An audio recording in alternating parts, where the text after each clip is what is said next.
I want to welcome everyone to this first session in our Access to Housing series, Choice series. My apologies. We will begin now. And I will start with our land acknowledgement. We acknowledge that we are on Treaty 6 territory and Zone 4 of the Métis Nation of Alberta. These are traditional meeting ground, gathering place, and traveling route for the Nahiwak, Cree,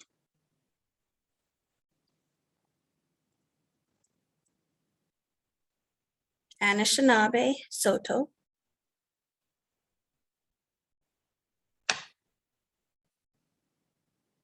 Niitsitapi, Blackfoot,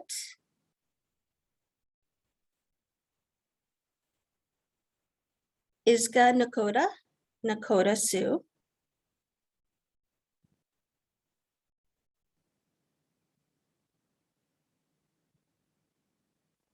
Dene, and Métis. We acknowledge all the many First Nations, Métis, and Inuit, whose footsteps have marked these lands for centuries.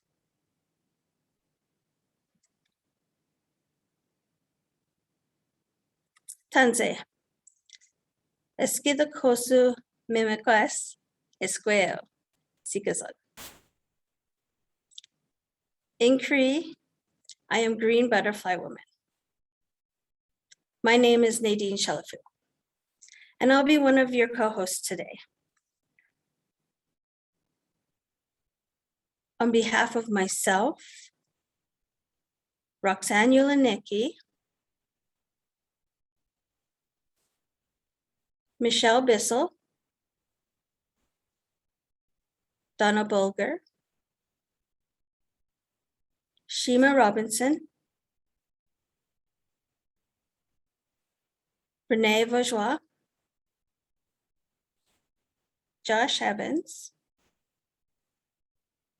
Ariel McDonald, and Laura Murphy. We are so pleased to have you join us today. I would also like to welcome Pam and Sarah, our ASL or American Sign Language interpreters, as well as Luella, our real-time captioner for CART, Communication Access Real-Time Translation Services. If you require any support or technical assistance or require additional aids to participate, please send a message through the chat box below.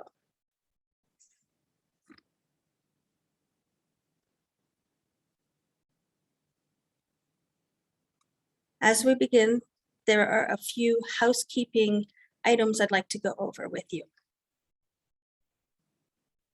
On the diagram here below.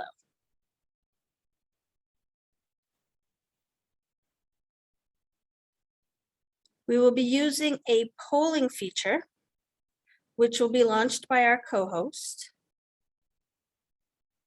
We will have question and answer period at the end of the day. And we'll be using the Q&A box for this, not the chats.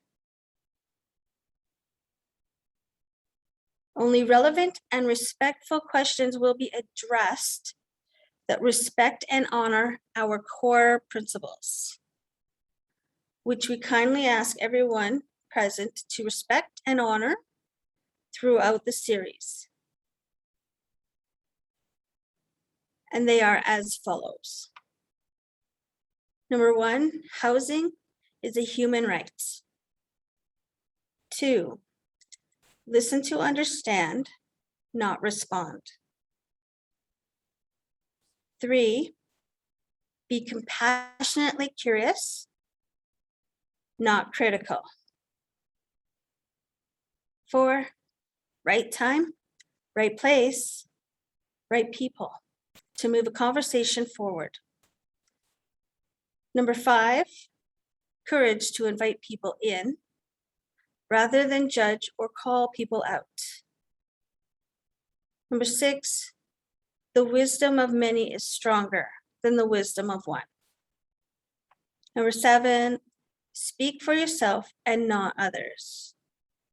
Number 8, respect confidentiality of the space. And lastly, number 9, trust in each other.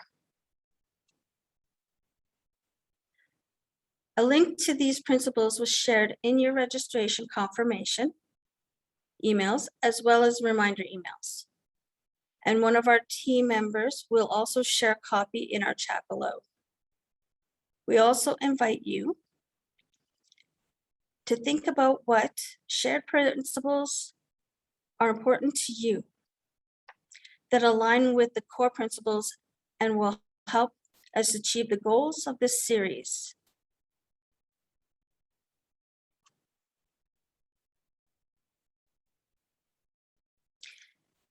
As a person with both physical and invisible disabilities, I have a vested interest in voicing my barriers and having appropriate, affordable, human rights-based housing with zero judgment. I was not born with my disabilities. I've had to come to terms with my degenerative knees, starting with my kneecaps chipping away. And now, over 30 years later, I am unable to walk without assistance from some sort of equipment to keep me from falling. My knees are now riddled with osteoarthritis, nerve damage, and barely any kneecaps. At 45, my house has equipment to not only keep me standing, but to prevent further injuries like bars in my shower and a seat to sit on so that I will not fall when I'm showering. I can no longer do the basic things in my house like able-bodied people, such as change a light bulb, walk up and down stairs, stand for long periods of time to either cook, clean, or do dishes. In fact, I can no longer stand, sit, lay down, or walk for more than 10 to 15 minutes without being in excruciating pain.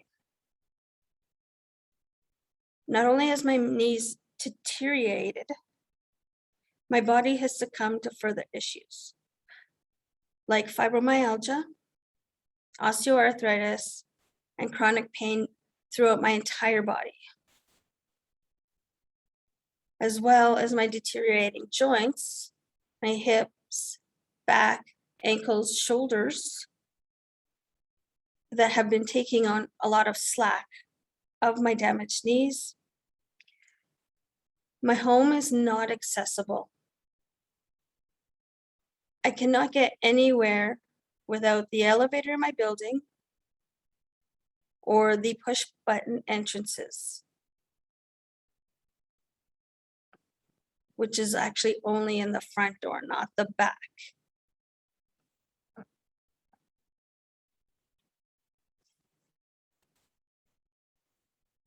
Although there is no automated door to my residence within the building, nor the laundry room,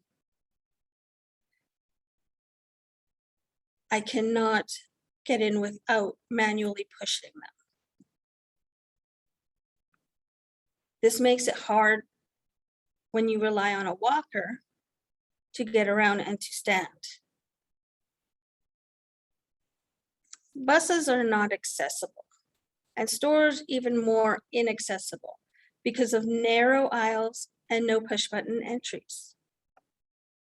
Also, products are too high for me to reach, and no real help when I'm shopping.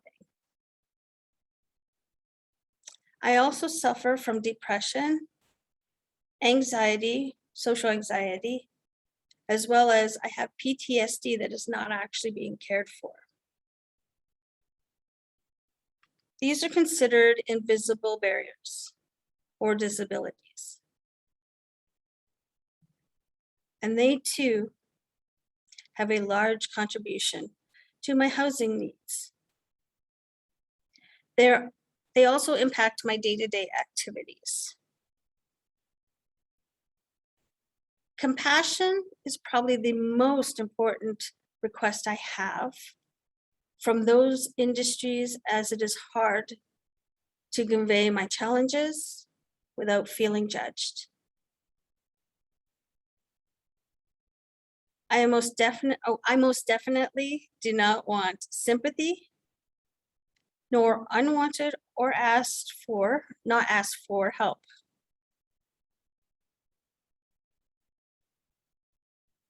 I am not a charity case. I am a human being trying to make it independently as possible, with respect, kindness, and conversation. This is my story.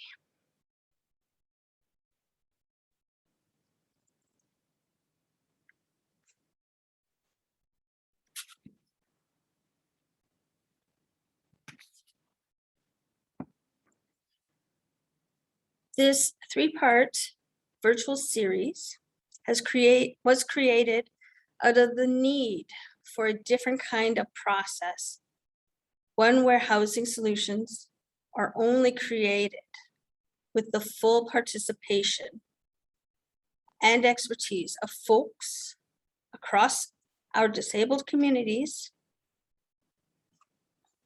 Nothing about us without us. This also requires knowledge sharing, bringing more awareness to the fundamental lack of access to housing options available to people with disabilities and barriers to community well-being, as much of our built environments, buildings, or shared spaces in our urban landscape that exclude the 23% of Edmontonians who identify as living with a disability, and the majority of our households, 51.8%, who have one or more members with activity limitations. This series is meant for all people, including those living with barriers. Whether it be physical, mental, developmental, vision, hearing, and invisible barriers. It is meant to help shape the way we see, develop, and manage our housing and built environments within our city. This series will give insight into lived barriers, which we hope will spark the creativity and imagination of everyone here to work together to identify and create the necessary changes and actions required to best support all Edmontonians in our city. We hope you will find these 3 workshops helpful.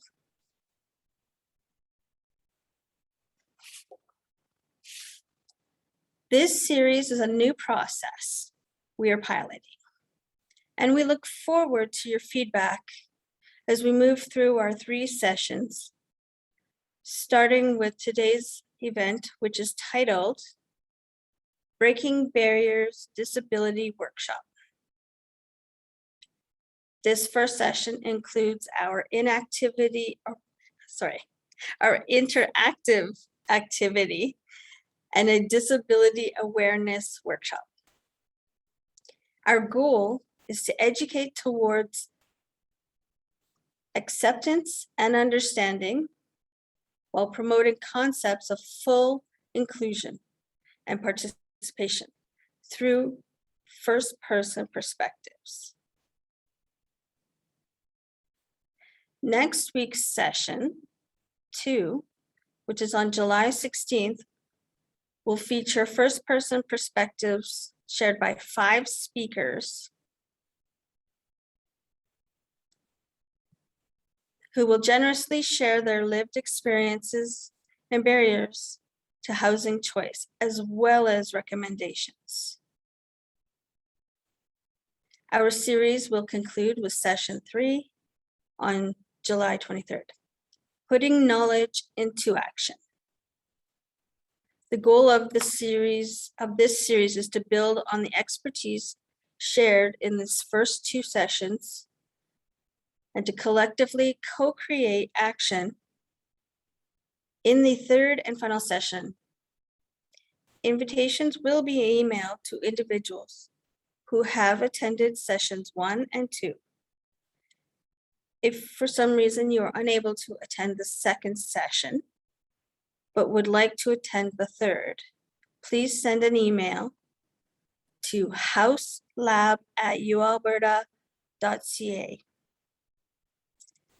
to make arrangements. That email will also be in the chat below.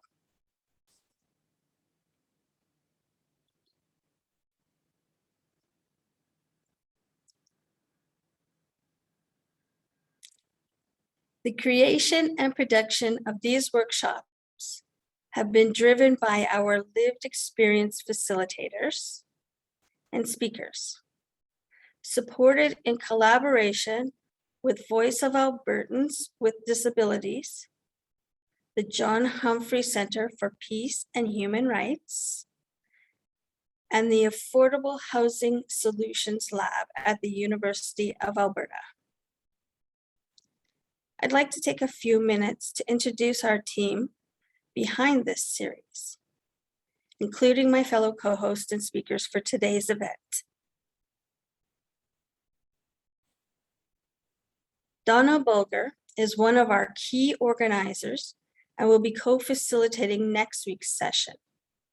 Donna was born with spina bifida, paralyzed from above the waist down. She has been in a wheelchair all her life.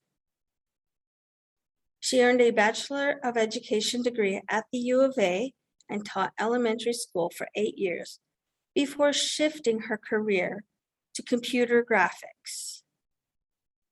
For over 20 years, she worked full-time in graphic communications, promotions, and marketing, where she was better able to explore her passion for creativity. Recently medically retired, Donna now spends her time on freelance graphic projects and still seeks out any opportunities to be creative. She is thrilled to now dedicate more time to advocating with and for people with disabilities.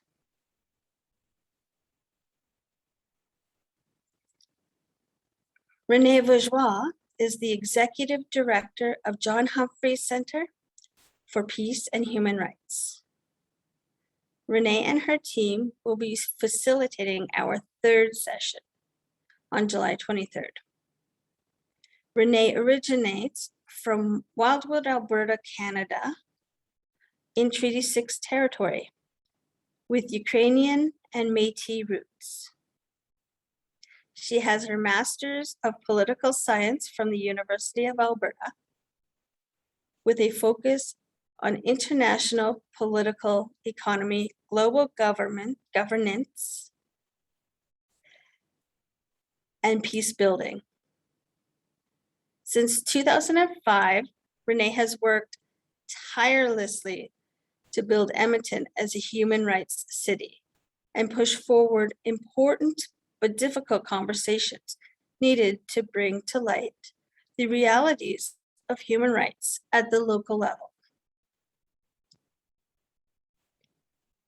In an effort to strengthen advocacy around human rights, Renee has worked with other local human rights defenders to build the Coalition for Justice and Human Rights, to act as a force for systemic advocacy on human rights.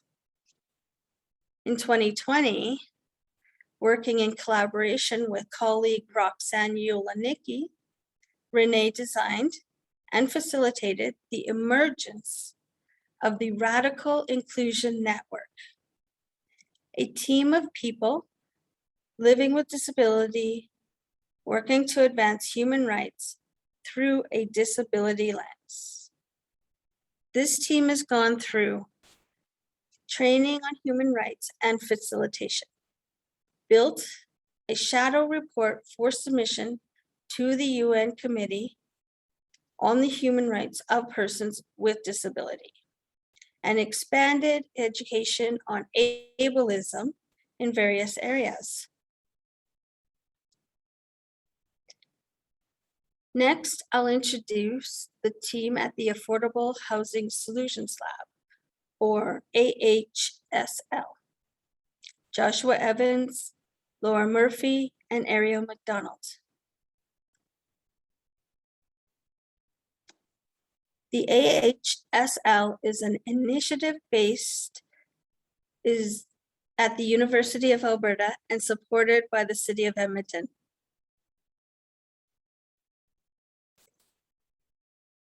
Joshua is an associate professor of human geography in the faculty of science at the University of Alberta.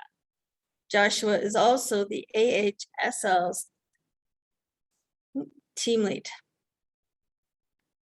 research lead. Laura is the research coordinator for AHSL.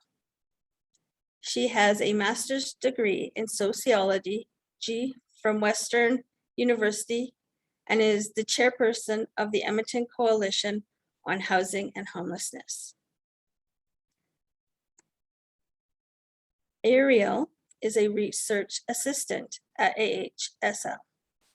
She has a master's degree in human geography from the University of Alberta.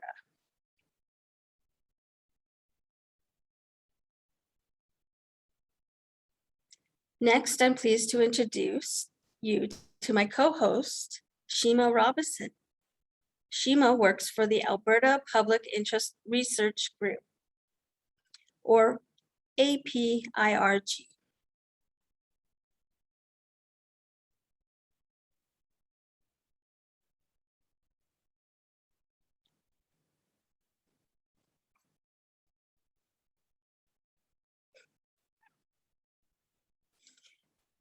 Which is on the university campus as the programming and working group coordinator.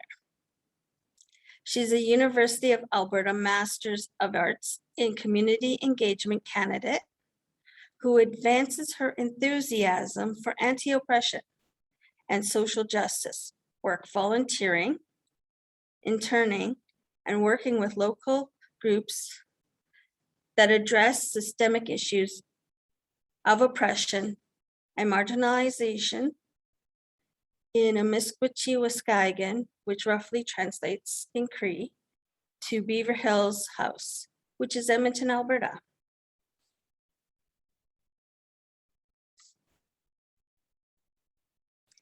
Shima will be guiding us through the next portion of today's session, followed by a workshop from Roxanne and Michelle, our final two team members, who I will introduce at that time. Shima will take us through some activities and give you the rest of her story. Welcome, Shima. I'll now pass things to you. Hello, everyone. I'm happy to be here today. I just wanted to introduce formally Nadine Chalifoux, who gave us an incredible story that she's already shared. Nadine has been passionately involved in housing and homelessness advocacy from a young age. She has a wealth of expertise, including firsthand knowledge of the need for affordable, appropriate, accessible, and safe housing. She is an independent advocate, a 2019 ROOPH Awards recipient, board member of the Edmonton Coalition on Housing and Homelessness, a member of End Poverty Edmonton's Indigenous Circle, and a fellow with the Affordable Housing Solutions Lab. I am going to share a bit of my story. You've heard my introduction, but I'm going to share some details of how it is that I've come to be here as a co-facilitator and what my experience with disability has been. I experience invisible disability. My disability is mental health related. I manage the barriers associated with my diagnosis with the help of a psychiatrist. I spent approximately 10 years in recovery from my specific form of mental illness, which is known as schizoaffective disorder with bipolar type 1. Crises related to this disability are extremely debilitating as they affect my brain and therefore my perceptions, emotions, information processing capacity, and physical capacity. With the help of my doctor, robust family support, and assured income for the severely handicapped, also known as AISH or H. My disability is now well managed. My disability is, however, permanent.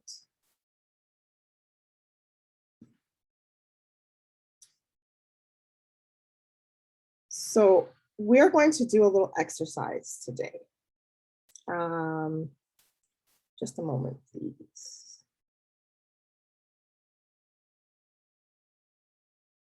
This is a short exercise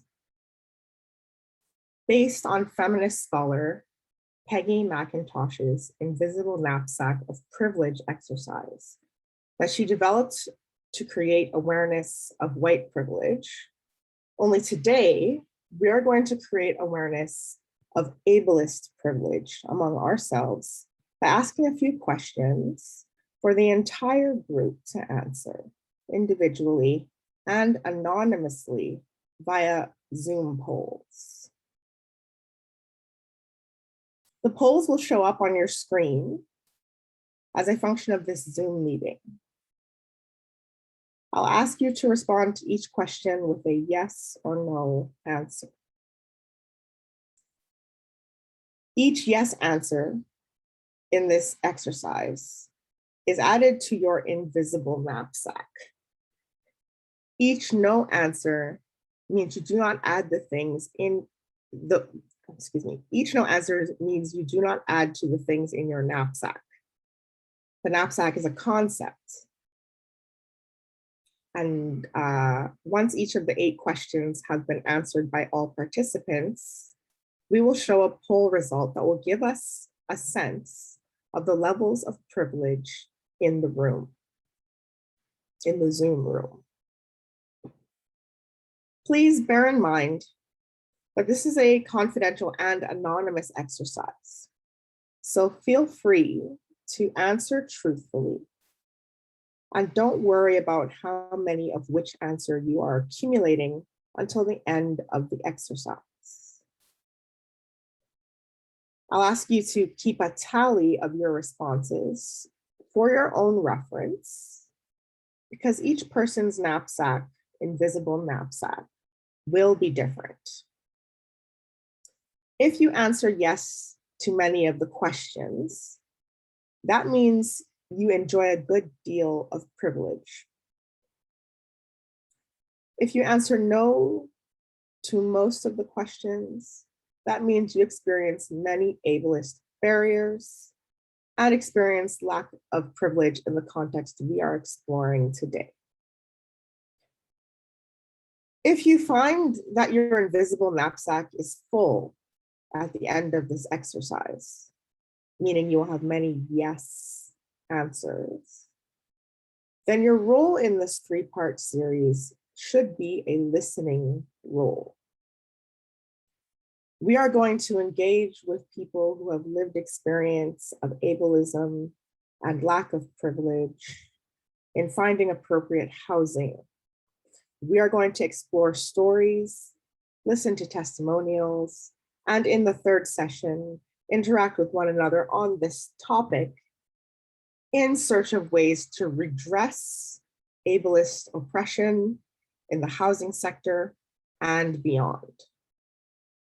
Please remember this exercise that we are going to do is confidential and anonymous. Poll results will not show names or individual answers, but rather will be representative of the approximate levels of privilege in the participant group in this Zoom room for the first installment of this three-part series on housing accessibility. So now I'm going to need that poll to show up. Perfect. And I will read out each of the questions for accessibility and clarity as we answer them. So the first question is, oh, this is a test question, my apologies, is I registered online for today's event and we have results for that. The second question is, my understanding of what is required for all persons to live independently in dignity and free from discrimination based on disability in my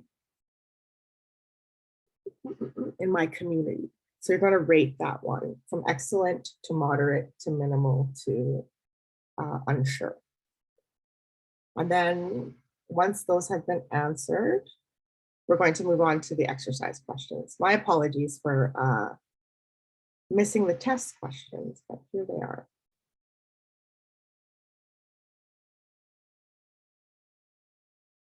Okay.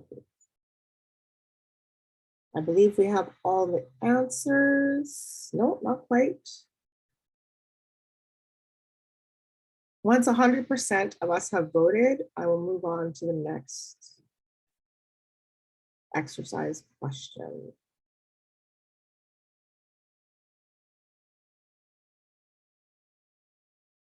Okay, yes, I see.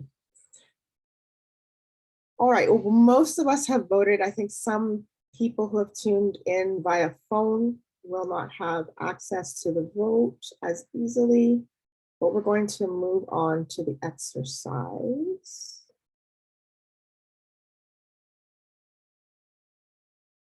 So as we can see here, the results should be on your screen. Everybody registered for today's event online, so that's 100%. And the majority of folks have a moderate understanding of what is required for all persons to live independently in dignity and free from discrimination based on disability in their community.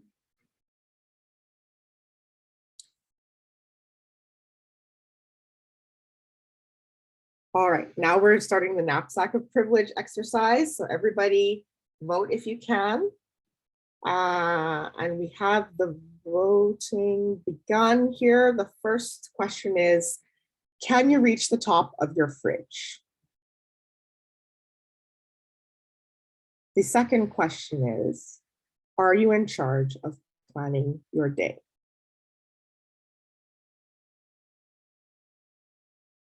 To answer these questions, click yes or no.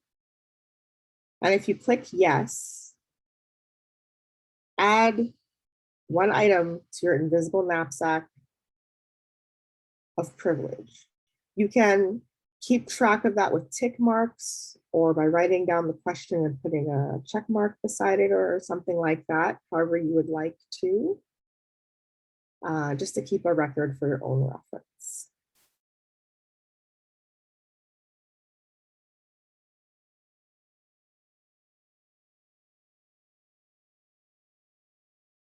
Okay.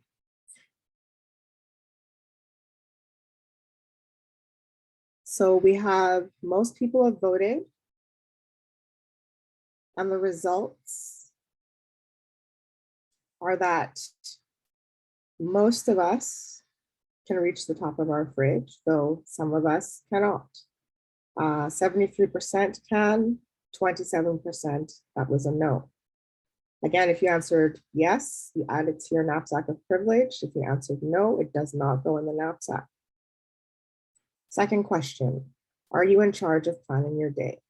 We have 100% yes, which means that nobody in the Zoom room who voted has that barrier to contend with. This is poll number 2. Question,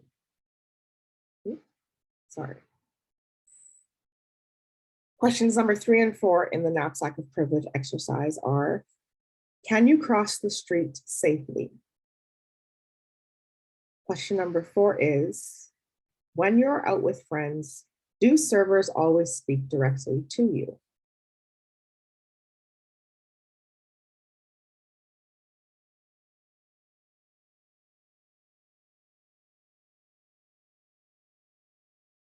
People are still voting, so we're going to pause and just wait for most of the votes to be in.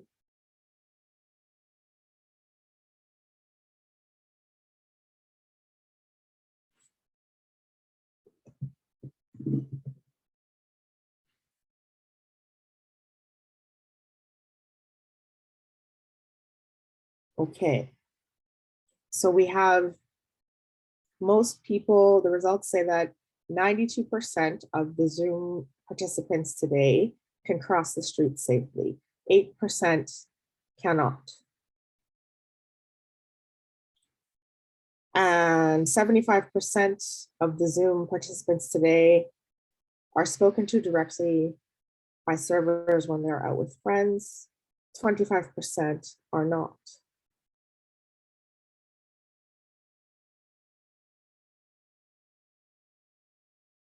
And then we're going to questions 5 and 6.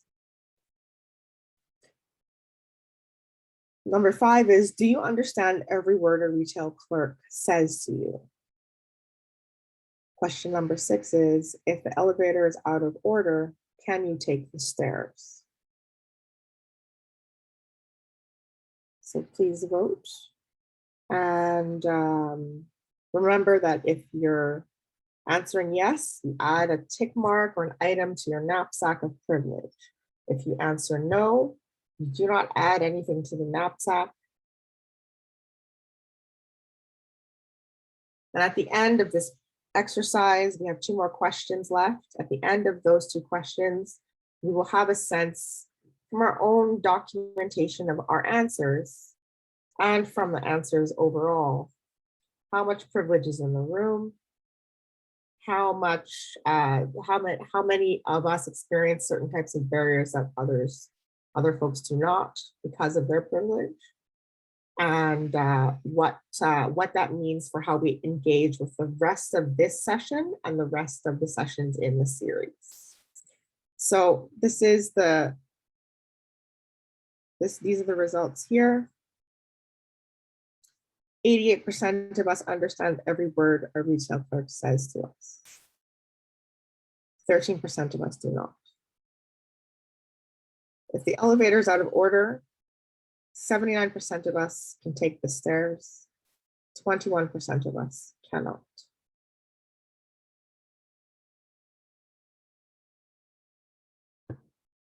And the final 2 questions in this question series for the invisible knapsack of privilege are, when it snows, are you able to get to work if the sidewalks aren't clear? The 8th question is, are you able to have a verbal conversation on the phone? Vote.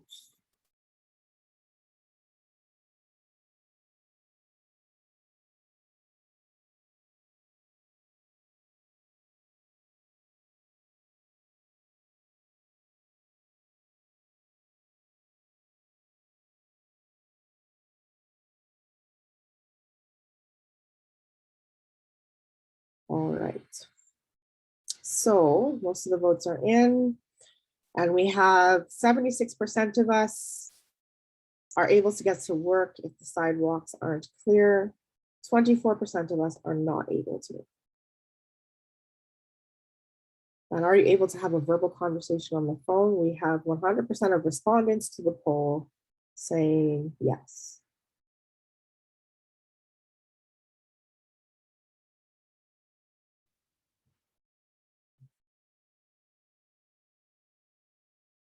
So bear in mind that respondents to the poll in this exercise today do not account for all of the people on the Zoom call or in the webinar rather. So also keep that in mind in terms of the percentages that I've been reading out. And then we can adjust our sense based on how privileged we are by the knapsack exercise, how we are to interact in this series. Again, if you have a lot of items in your knapsack, your role is a listening role, it's a learning role, and we should be thinking of affording space, time, and our understanding to the folks who will be sharing in this series.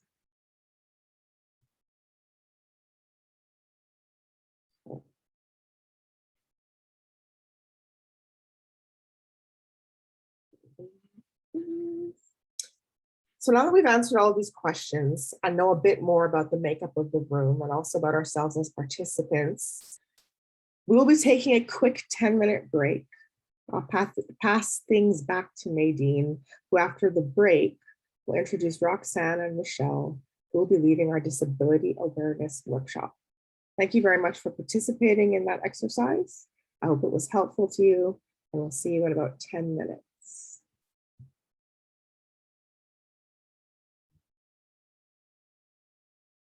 Apologies, I forgot to unmute myself.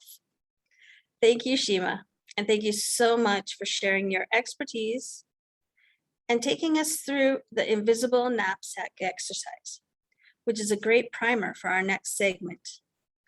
Before that, we will take a 10-minute break, the first of two, and we'll pick things back up at, I will say 2:10. I want to welcome everyone back from our break.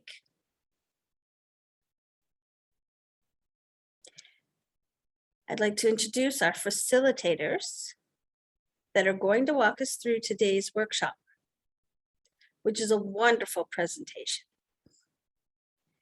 Thank you, Michelle and Roxanne.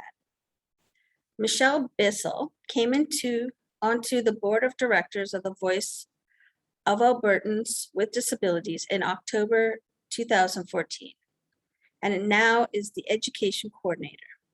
She has a Bachelor of Arts in Psychology and a certificate in career development from Concordia University College of Alberta. She participates with an occupational class at the University of Alberta as a panelist for their sexuality workshop. She is the former chair of DAT's advisory board in Edmonton.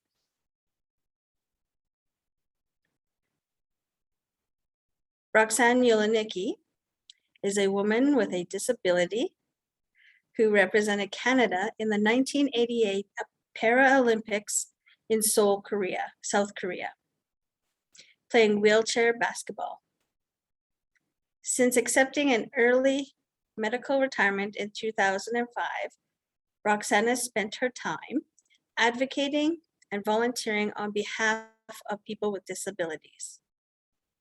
Currently, she gives ableism presentations for Voice of Albertans with Disabilities, is co-facilitating radical inclusion with the John Humphreys Center for Peace and Human Rights, and serves as a fellow with the Affordable Housing Solutions Lab at the University of Alberta.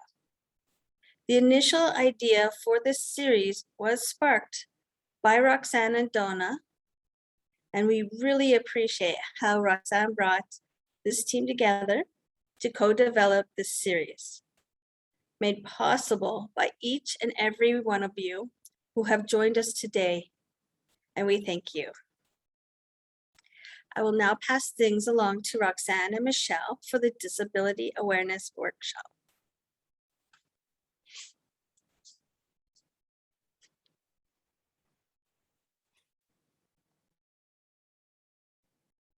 You have to unmute yourselves. Yep. Hey, everyone. Hi, everyone. Thank you so much for coming, and thank you, Nadine, for the wonderful introduction. So we're just gonna jump right in. And first, I would like to say this kind of education, Roxanne and I believe in the education presentation too. This education is so important no matter what your age or profession. Okay. So who we are, meaning Voice of Albertans with Disabilities. We're a nonprofit cross-disability organization, and we're also province-wide.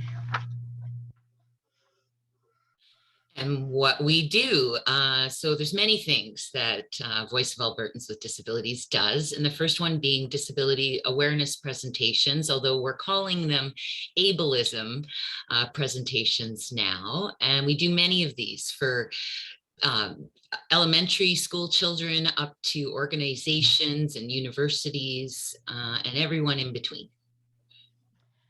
And also we do support and referrals, excuse me.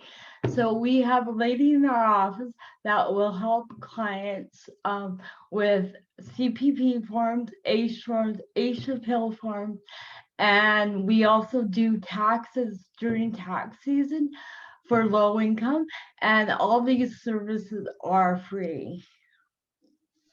And the last one we're going to mention today is accessibility assessments. And we have a lovely young woman in the office, Sam Mason, who will come out and do an assessment, not only of the physical aspects of a building, but also policies and procedures. And there's many more things that Voice of Albertans does, and that's located on the website we're showing you on screen. So we want to start today with a quote from Nelson Mandela. Now we've adjusted the quote to be first person to us. And so I'll just read it out to everyone. So we do not need the patronage of the non-disabled. It is not for us to adapt to the dominant and dominating world of the so-called non-disabled. It is for them to adapt their understanding of a common humanity, to learn of the richness of how human life is diverse, and to recognize the presence of disability in our human midst as an enrichment of our diversity. And we also like to start our presentation going over the World Health Organization's definition of disability. We like to use this definition, and up until actually only a few years ago, we would say that Canada didn't even have a definition of disability, but they have rectified that with the Accessible Canada Act. But we find this presentation from the World Health Organization to be a bit more comprehensive. Oh, and I didn't change it. There you go. All right, went back. So disabilities is an umbrella term covering impairments, activity limitations, and participation restrictions. An impairment is a problem in body function or structure. So for myself, I would basically, just to keep it simple, say my legs don't work. That would be my impairment. An activity limitation is difficulty encountered by an individual in executing a task or an action. So for myself, that would be me encountering a set of stairs. That definitely would present an activity limitation. While a participation restriction is a problem experienced by an individual in involvement in life situations. And so that restriction may be a family reunion. It may be a job interview. It could be a party with your classmates. And so it's really the participation restriction that we find the most important to look at when we're looking at disability. So the second part of the definition is disability is not a disability is thus not just a health problem.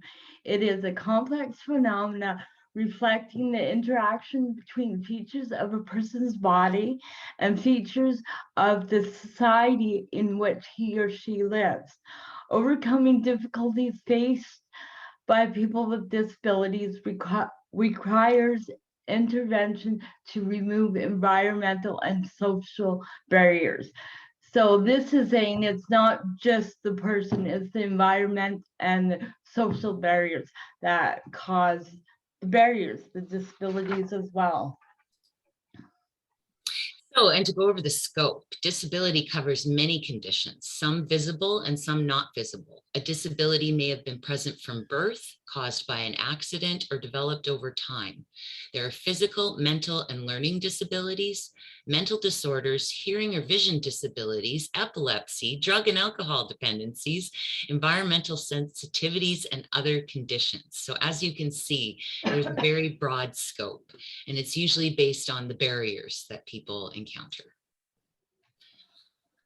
And so just to go over some of the laws that sort of protect people here in Canada, or are supposed to protect people here in Canada. In March of 2010, so that's now what, 11 years ago, Canada ratified the Convention on the Rights of People with Disabilities. And so when we ratify a convention, we're actually saying to the world, we're doing it, we're on board, this is how we roll. And yet, unfortunately, although Canada ratified the convention, there was very little talk about it. I actually discovered this information. I didn't read it in a news article or go to a celebration or anything like that. And unfortunately, in April 12th of 2019, a special rapporteur from the United Nations submitted a report on Canada and basically gave us a failing grade. I think the link at the bottom of the website is a link to it, but you can just Google April 12th, 2019 special report and you would see it. So we have a lot of work here to do in Canada. That's kind of what, you know, it said to me, and it was kind of bittersweet. A part of me being an advocate, I'm like, see, I told you all. But then the other part is like, you somehow always think that maybe more is happening and you don't realize it, but we have a lot of work to do. And then the last one that we want to mention is we did pass the Accessible Canada Act in June of 2019, which is one step forward. But I will say that the Accessible Canada Act still needs a lot of buy-in from Canadians because its power is only over federally mandated businesses like banks, airports, any sort of transportation. And so it doesn't affect the grocery store down the street or the employment agency that you can't even get into. So there's a lot of work yet that needs to be done in order to make this effective. All of that. So just some quick stats from 2017. Those are our latest stats. They take a while to come out. A survey in 2017, 22% of Canadians identify as having a disability. So that's 1 in 5 people. So 20% of Canadians, population aged 15 years and over, identify with having a disability. So that totals about 6.2 million individuals in Canada that have one or more disability, according to the stats of 2017. And now keep in mind that not everyone identifies with having a disability, as well as the ones that do identify having a disability, that disability affects their family members, their friends, their coworkers. So it affects a lot of people that is not reflected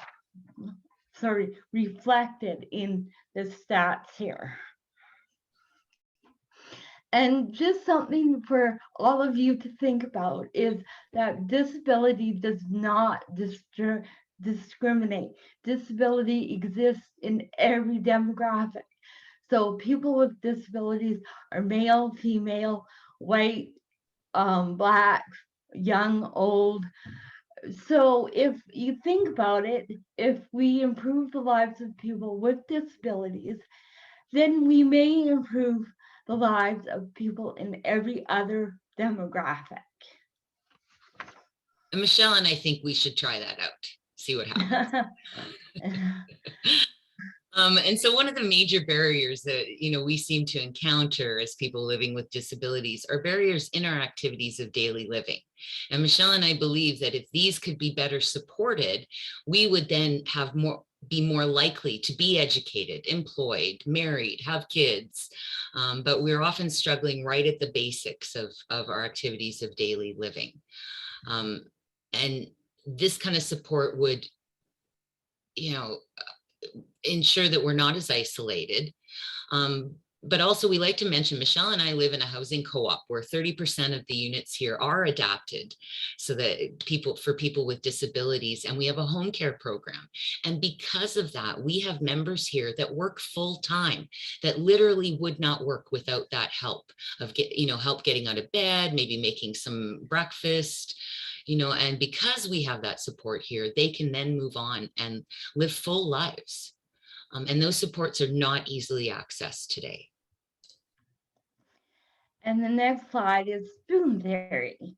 So spoon theory is the premise of spoon theory is that everyone wakes up with 10 spoons, and the spoons represent our energy for the day. So I'll use myself as an example. I wake up with 10 spoons. By the time I get up and make the bed, and keep in mind, my bed is a king size bed, so there's a lot of walking around it. So by the time I do that, wash up, do my hair, makeup, get ready to go, I'm down 2 spoons. Then I have to spend time waiting for my ride. And once I'm in my ride, I have to transfer to the seat, or from my scooter to the seat and then back again once I'm there. So I'm down 1 more spoon and I haven't even gotten to work yet. I have 7 spoons left. I work the day, so I've used about 5 spoons at work.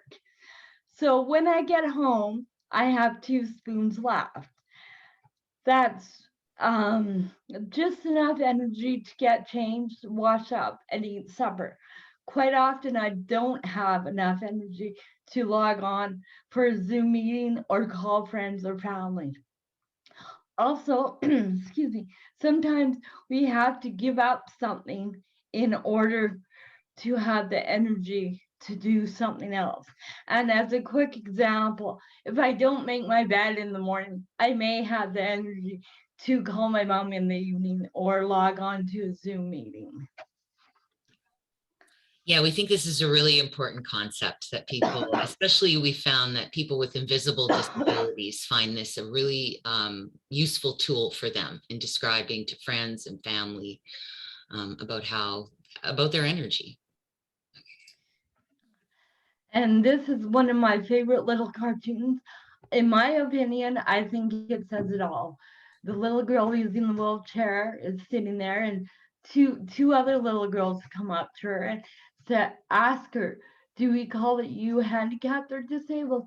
And the little girl using the wheelchair goes, oh, call me Charlotte, because that's who she is. She's Charlotte. So we like to do a couple of tips for you to start out. These are questions we often get answered or asked, and yeah. So the first one is, we get asked a lot, is it okay to offer somebody with a disability help? And so the first point is, you want to say, well, do they need help? Because randomly walking around the community offering people with disabilities help probably wouldn't go over well. We think they should appear to be struggling. But if somebody says, yes, I could use a hand, your next question would be, well, how? How can I help you? Because we certainly don't want you to get hurt helping us, and we don't want to get hurt either. And if we're out in the community on our own and need some help, there's more like probably 95% that we know exactly how you need to help us. And then the next part is if you offer somebody help and they say no, then your good deed is done. You can move on. And yet we've had many animated conversations about this over the years, because many people say, I had this conversation in a university class one year where a gentleman says to me, but what if I come across a person and he's laying in a snowbank shivering? And I said, well, did you ask him if he needs help? And of course, well, he said no. Well, then move on. And he's saying to me, I can't leave this person shivering in a snowbank. And of course, from my perspective, I think, well, yeah, you can. I mean, we get to be as stupid and foolhardy as any other Canadian. And if you want to shiver in a snowbank, but I appreciate that socially responsible people don't want to leave people shivering in snowbanks. So our advice is to call 911, because often those of us that only use parts of our bodies to mobilize in the world can be incredibly strong in those parts. So you might end up in that snowbank with that person if they've already said to you no. So the best bet would be call 911. And the second point is person first language. Now, here in Canada, it is a preference. And what that is putting the person first, just like the cartoon we just saw.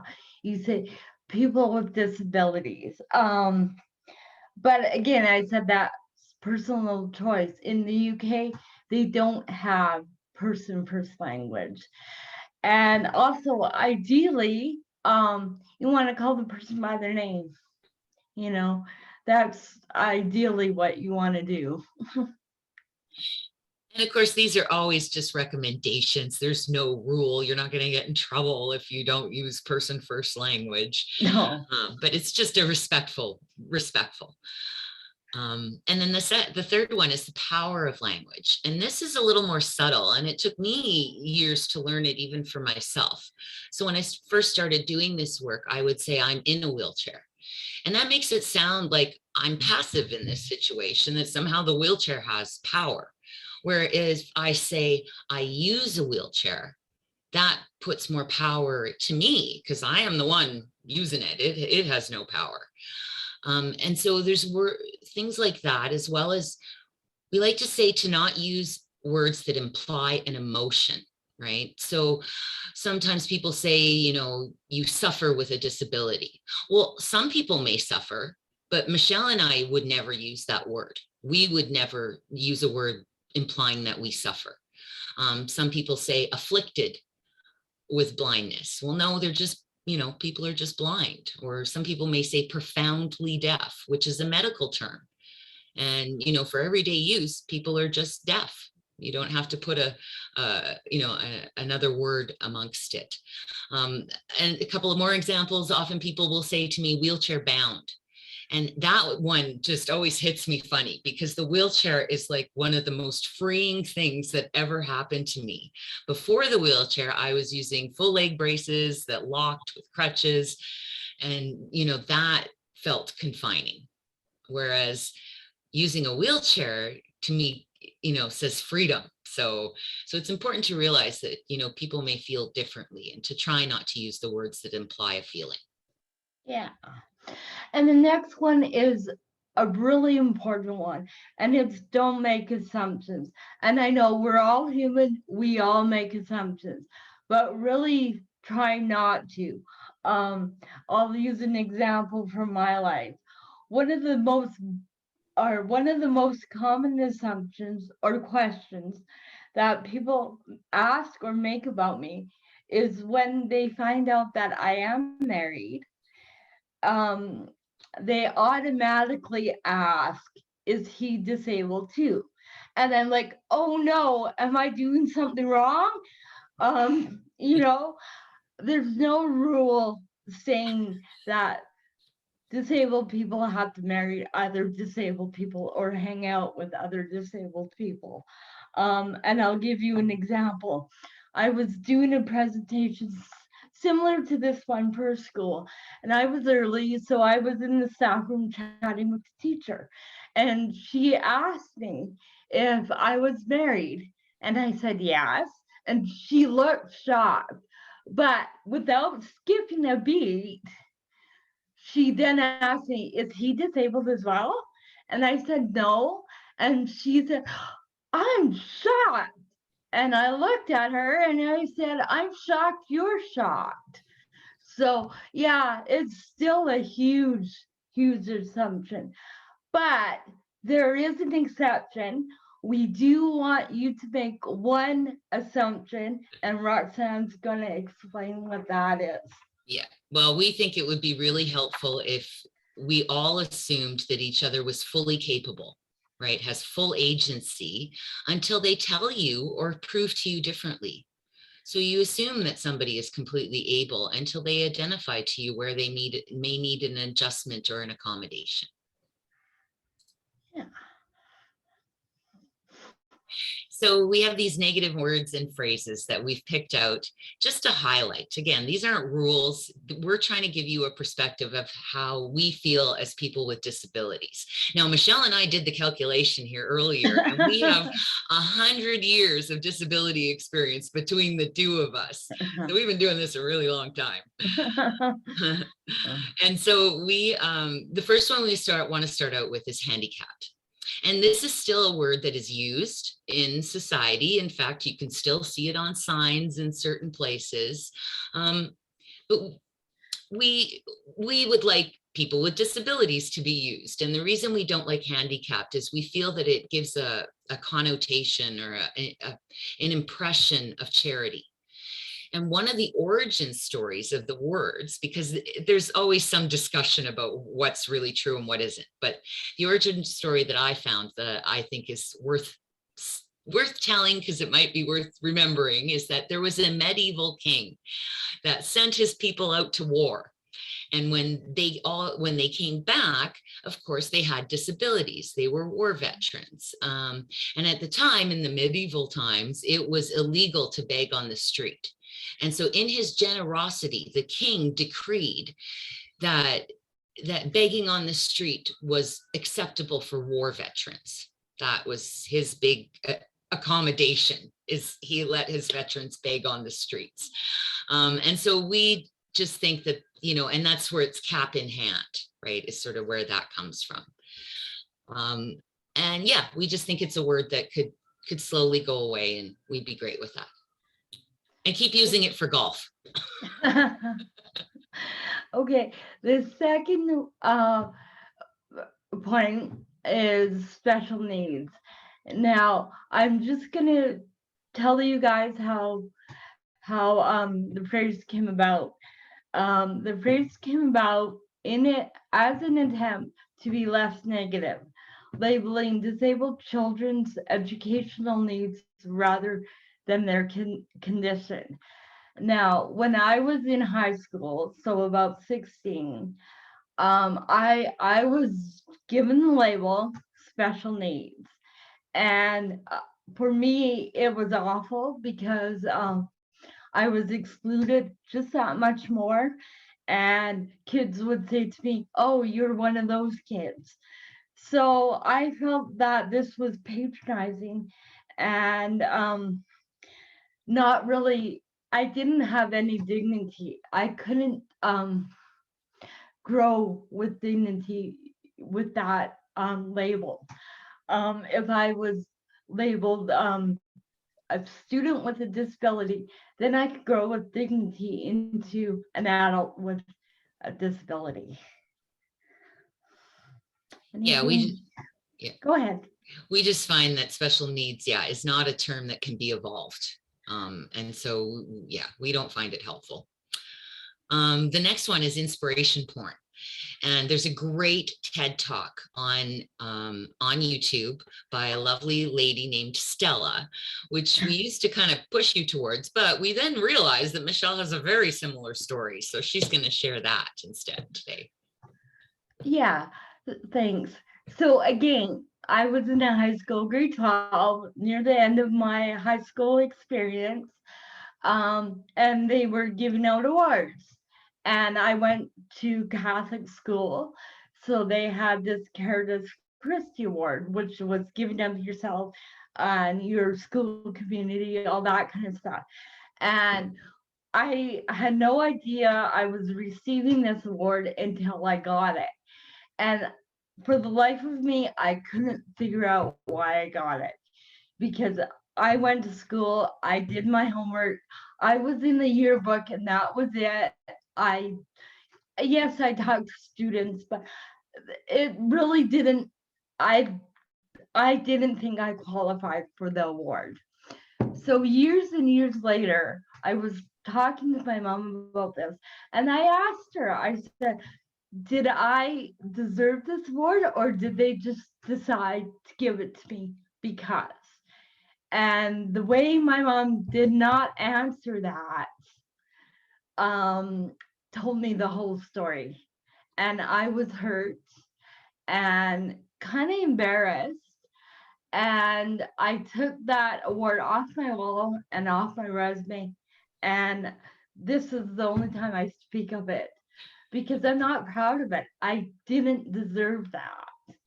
I only want to get things that I deserve, or be awarded things that I deserve. So not that we can't be inspiring. We just want it to be more than just us being in the world. We want to earn some inspiration. Yeah. And then the next. Oh. Yeah, the next one, disability versus unhealthy. So just because a person has a disability doesn't mean that they are unhealthy. And again, for example, I have two sisters, and I'm finding out now that they have more health problems going on with them than I ever have. I haven't had a cold in 3 years, and they've got one of my sisters has immunity problems and all kinds of things. So yeah, just because someone has a disability does not mean they're unhealthy. Yeah, we don't think those two words should be automatically associated with one another, disability and healthy or unhealthy, for sure. And then our last one is medical diagnosis versus functional description. And so you may have noticed today that Michelle and I have not disclosed a medical diagnosis to you. In fact, we've only even hinted at functional descriptions along the way. And so we think it's really important, because we don't think that people's medical diagnosis is informative to the average person, right? Knowing what my medical diagnosis is absolutely not helpful to any of you in the audience today. But what is very useful is a functional description, like the fact that I use a wheelchair full time. That you might need to know, right? If you want to invite me out to an event or to a party or over to your house for dinner, it's kind of important to know that I use a wheelchair. And same with all of my other peers with disabilities. So you may want somebody to know you are blind or you have a hearing impairment, right? These are very important things that we think is much more helpful in the world than knowing what our medical diagnosis is. I'm trying to get to there. Okay, this is one of the most important slides we feel in this presentation. It's the dignity slide. And I'm just going to read out one of the definitions. So dignity is the right of a person to be valued or respected for their own sake. So it doesn't matter what sex you are, what color you are, disability, not disabled, not non-disabled, it doesn't matter. You deserve to be respected for who you are as a person. Okay. Absolutely. And then we have three little kind of tips along the way about dignity. So the first two I'm going to kind of cover in the same example: intention and impact. So often when I'm out on the street, I get somebody that'll say to me, like almost guaranteed, that somebody will say, hey, you should put a motor on that thing. Now I know they're trying to be funny. They're trying to start a conversation. They're trying to, I know their intentions are good, right? That they're friendly. But the impact is, it always runs through my head. I'm like, do I look like I need a motor on this thing? I got a small little sports wheelchair that I'm pretty good at using. And so I always think, what do I not look able enough? Now, of course, I know that was not their intention. And so I never react by saying something like that, unless the person's, I can feel a sense of humor, and then I might, do a little bit of teasing. But I think it's important for us, to, as people with disabilities, to recognize other people's intentions, right? Because we could be offended all day, every day if we wanted to be.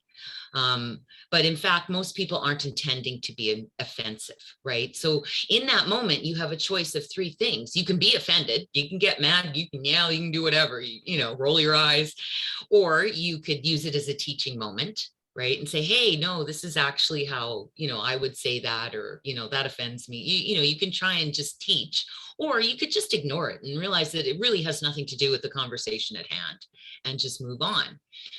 But I just want to make reference to impact as well. When we're out in the community, and we have to realize that our words have power, that we can affect somebody's day by saying the wrong thing. And so it's just really important to be sensitive to how your words impact another person. So if you say something and they flinch, you might want to maybe ask a little question to see if you've been offensive, and maybe use it as a teaching moment for, and I know the person with a disability would love that, because I actually had that happen to me in a parking lot in Costco. I had a lady in a Cadillac pull up right beside me and block. First of all, it was wheelchair parking and she didn't need a wheelchair. And second of all, she blocked me from getting out of my van, And I was really upset at the time. And I kind of said, I said something to her, and I said, oh, I don't, we don't need to deal with this today. And she is the one that said, no, I did something wrong and you need to tell me. And I was so impressed with her to realize that she had had a negative impact on me, and she wanted to know, and she wanted to learn from it. So there's, that's a great way to go about it. And the last one is risk. And now there is dignity in taking risk. There's this assumption that we have to protect our children with disabilities. And yes, to a certain degree we do. But we have to let them take risk. They have to learn critical thinking skills, their own limitations, and grow just like everybody else. Roxanne and I were lucky. We had parents that did let us take risk. When I was a young girl, my sport was horseback riding, and I was so proud of that. My mom, however, did not like to drive me or watch my lessons. She left that up to my dad because it scared her, me being up on this huge horse and I'm in control and anything can happen, which it did once or twice. And I did fall, and I fell quite badly a couple times. But my mom never told me no. She knew it was good for me. Mentally building my confidence as well as physically, it was great for my body. So she never said no and let me continue. And I actually only quit horseback riding a couple of years ago. So that's how long that lasted, which is great. But this is no different than how she treated my other two sisters either. Like we had to let our kids grow and take risks and learn. And Roxanne has a beautiful example of this as well. Yes, I was teaching wheelchair skills at the Glenrose Hospital here in Edmonton one year, and it was to kids under the age of 12, just teaching basic wheelchair skills as a volunteer.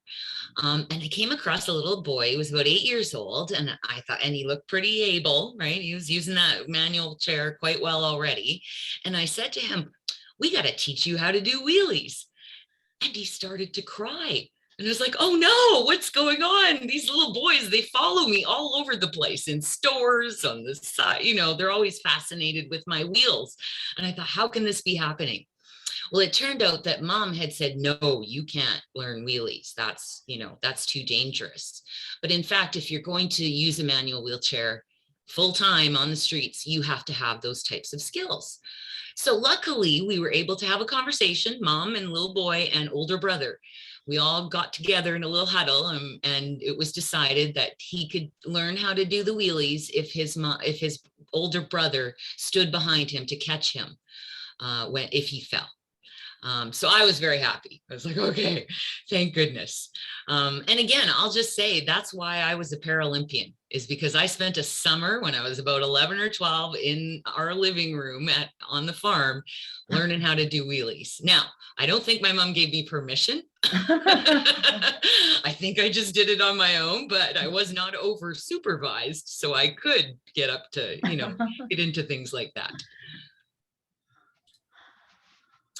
And so we really like to talk about this 3 different types of disability based on psychosocial perspective, which is how people see the world.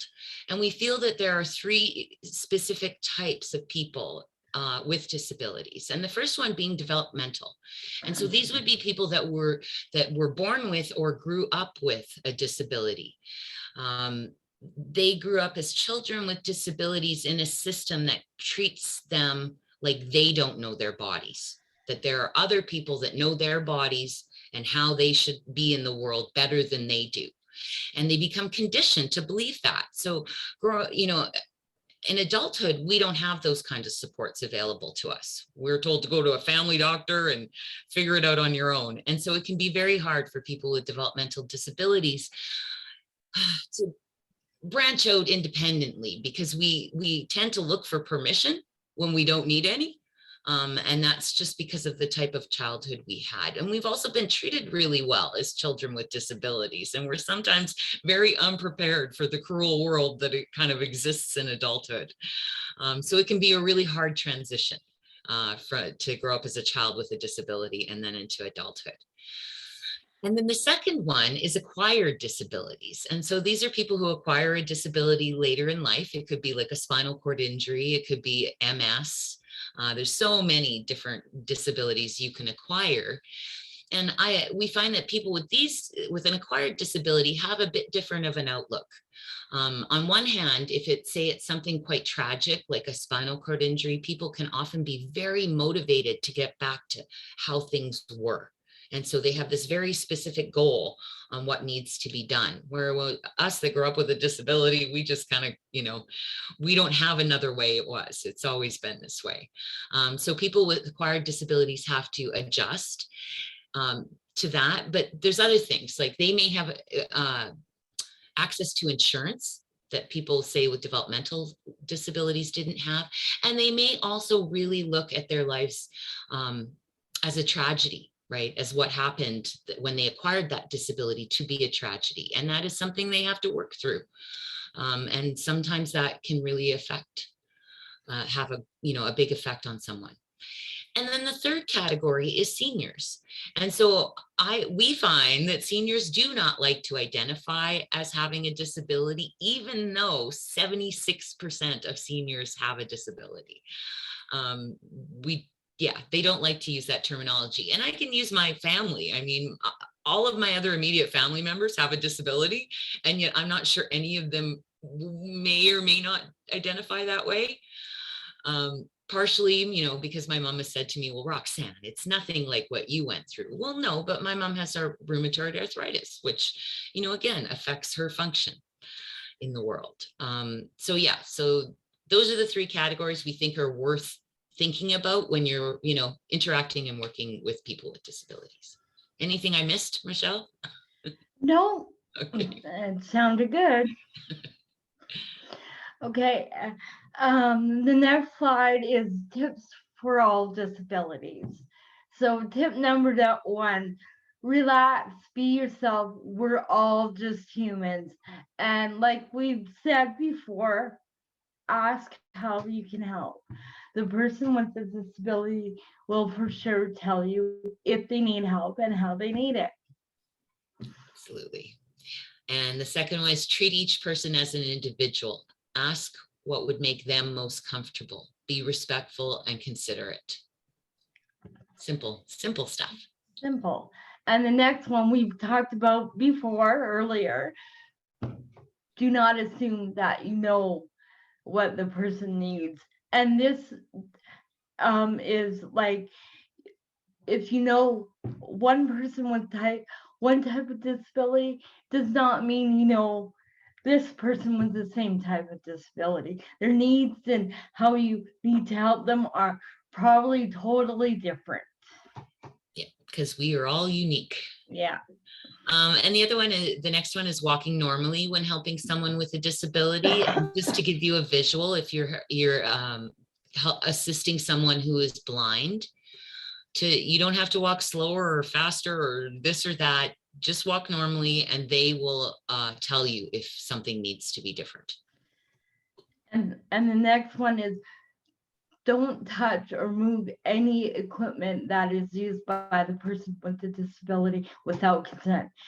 Because when we're using our mobility equipment, whether it's a cane, a wheelchair, a scooter, a walker, when we're using it, it is part of our body.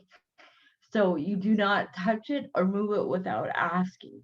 And hospitals and restaurants are famous for wanting to take wheelchairs or walkers and stuffing them away so you can't see them. But as long as we can see our equipment, we're usually okay. And another thing is our equipment is sometimes really expensive. So we want to keep our eyes on it. Well, and I just want to make a note as well. Like, I mean, the whole touching and moving of equipment, it happens a lot. And so I've even went to the length where I don't even have like handles on the back of my chair. So because I find they're like a magnet for people, it seems like, because there's a handle, you think you can use it, but you need to get permission. And so I just went to the length of just not even having them, which is a barrier sometimes for me when I do need help. And so the next one is be confident, calm, and reassuring. Even if the person exhibits unusual behavior, focus on how you can help. So I have a lovely friend with Down syndrome who sometimes when he gets nervous, he starts speaking like kind of like gibberish, right? In a completely different language that he's made up.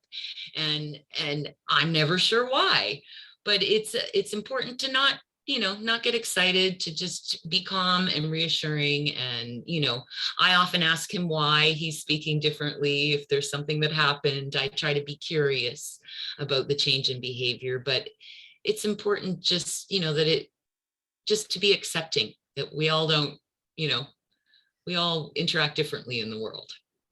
Yeah. And the last one kind of backs up Roxanne's example. Patience, optimism, and willingness to find a way to communicate are your best tools. So be patient, ask questions, be curious, not critical, and find out what's going on and find out how you can help. And so we like to have a specific slide for people with invisible disabilities, because again, they are often invisible in these equations. And we think it's important to recognize that people who have a visible disability, like Michelle and I, are often seen to be less able than we actually are. Where people with invisible disabilities, like Nadine mentioned earlier, are often assumed to be more able than maybe they are. And so for them, it's always a matter of disclosure. How do I tell people? When do I tell somebody? Like, when is it important? In a job interview, do I tell them before? Do I tell them after? Do I wait until I've worked there for 3 or 4 months before I say anything? So we just think that people with invisible disabilities really need some consideration, that it is not easy to disclose. And it's something that we should all think about. If we put ourselves in their shoes, how easy it would be to tell somebody about a disability. Yeah. Cool. Yeah. Okay. So what is ableism? I'm just going to read out the definitions and we'll go through the points. Ableism is a belief that people with disabilities have less worth than people without disabilities. For instance, some people may hold the false belief that people with disabilities matter less than non-disabled people because they think. People with disabilities cannot contribute to society, such as, get married, work, all of that, which is not true. People with disabilities need help from non-disabled people who are more important, which is so not true. We all need help from each other, no matter ability or disability or whatever it is. Roxanne and I help each other out all the time, and and it works just fine. Absolutely. And then the last one is certain movements, senses, or thought processes are needed for everyday activities such as working and or marriage. Oh, that's not the last one, but so yeah. We adapt. We all adapt in amazing ways if people would just open their eyes and see that. And the last point is cannot care for homes and families. Well, that's totally not true. I mean, I've been caring for my home for the last 20 years and my family for the last 20 years. So that's totally not true. Well, and there's so many different ways that people care, right? That we Yeah. provide that care, and it's something we share more often than not. And so this slide is about recognizing and averting ableism. And so the first point is a story I actually heard from a friend with a disability in the community. And I want to share it with you because it was really impactful for me. So the point is you can versus, or you can't versus how can. So I had a young friend who decided she'd like to work at a department store in their clothing department. And she's very much like me, an independent wheelchair user, very, able, but, uses wheels. And so she went to an interview and got an interview. And yet when she was approached by the manager of the department stores, you could tell that the manager was like, what is going on? This is not going to work. And she kept saying to my friend, well, you can't do that. Like, you can't reach those clothes on that shelf. And my friend would say, well, sure, I can. Where's that stick that everybody else uses to get the clothes down? I can do that. Well, you can't use the till. Well, sure, I can. I just need a stool. So this is how the whole conversation went on. And it would have been a completely different conversation if the manager had just said, how can you do this? Because it's okay to be curious, and it's okay as an employer to want to know how your employees might accomplish certain things. But it is certainly not okay to say to somebody, you can't do that, and then make it prove it to you. It would just be a much nicer world if we just asked how. And the second point, believe people when they disclose a disability. Like Roxanne was saying earlier, sometimes it's really hard for someone to disclose their disability. So when they choose to, believe them. Just take them at the word that they have a disability and don't question it. The third one is listen to people when they request an accommodation. Often an accommodation can mean the difference between participating and not. And often accommodations cost nothing. It might be moving a desk, making those files come down at my level. Like, it might be, it can be very, very simple things that can make a difference. For an example, in the building I live in my front door, it has a hinge on the door that makes the door close automatically. And I get stuck. So I just had the hinge removed and now I can use it. So sometimes I'm just trying to say that those can be very simple little accommodations that can make a huge difference. And I did the same thing. It's because you got the tip from me. I know. The fourth one, don't speak on behalf of someone with a disability unless they explicitly ask you to. And I do have a really good example. This happens more times than I would like to admit.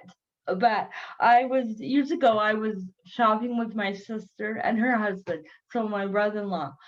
And my brother-in-law, I was using my standard wheelchair at the time. So my brother-in-law was pushing me, and I had found a shirt that I really liked and I wanted to buy. So I grabbed it and he took me up to the till, to the cashier. And the cashier, a young man, proceeds to tell my brother-in-law how to wash the shirt and how to dry the shirt. And I looked at the cashier and I said, he's my brother-in-law. I don't live with him. He's not going to be washing my shirt. I am. And he goes, oh, okay. And then he starts talking to me. It was, well, now it's funny, but back then it was not funny. It was quite aggravating. So the next one is talk to everybody, or talk about disability with everybody. And the reason we say that is disability has this sort of shame component in society. And we think if we could just talk about it more, like it exists in over 20% of the population, we could sort of normalize it a bit and not make it such a shameful topic. And we especially want to mention children. So when, we're in, say, the mall, right? And there's a little kid, 5 or 6 going, Mom, why does that person have wheels, or whatever they may or may not say, right? And the mom is saying, shh, don't say anything. Please don't shush your children ever, because that makes us invisible. That makes it like there's something wrong when you shush them. Don't talk about. We want to be talked about. We want to be seen as a part of society. And so it's much better to just say to the kid, hey, well, that's just how they get around. No big deal, right? Some people just get around that way. And just to make it like that. Yeah. And the last point, which we've talked about a couple times already, is don't assume you know what someone needs. And I'm just going to repeat myself. Just ask what they need and how they need it. That's all. Hey, Rox. Yeah, and so the most important thing that we think that anyone should do in order to avert ableism is to make sure we're at the table where decisions are being made. There never should be a conversation about us without us. And quite frankly, we have a long ways to go, especially to get to those tables where the decisions get made. We get included in some tables these days, but not necessarily high enough to really affect the decisions. Okay, so now we're going to talk about a few housing barriers. So accessible housing is difficult to find. It's not easy. I can't pick up a renter's guide and find accessible housing, or on the internet. It's quite difficult. Yeah, and we might be giving you a little challenge to try that out for yourself. And so we're only making some really basic comments here because we know that the rest of the workshop, we're going to get into more specific details about housing. But so as Michelle mentioned, it's difficult to find. It's also difficult to build. It's hard to find a builder who is willing to build barrier-free. And also accessible housing is more than just wheelchair access. Okay. Yeah. Go ahead, Rox.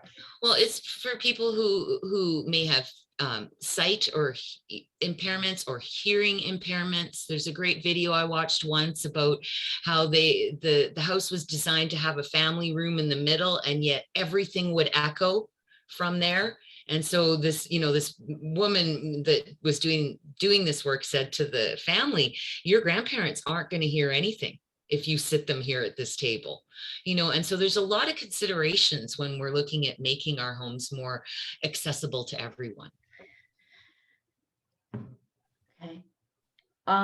You want to do the next one? Oh, so, well, accessible housing to us means community. It means that we get to be a part of things where often we don't have that easily.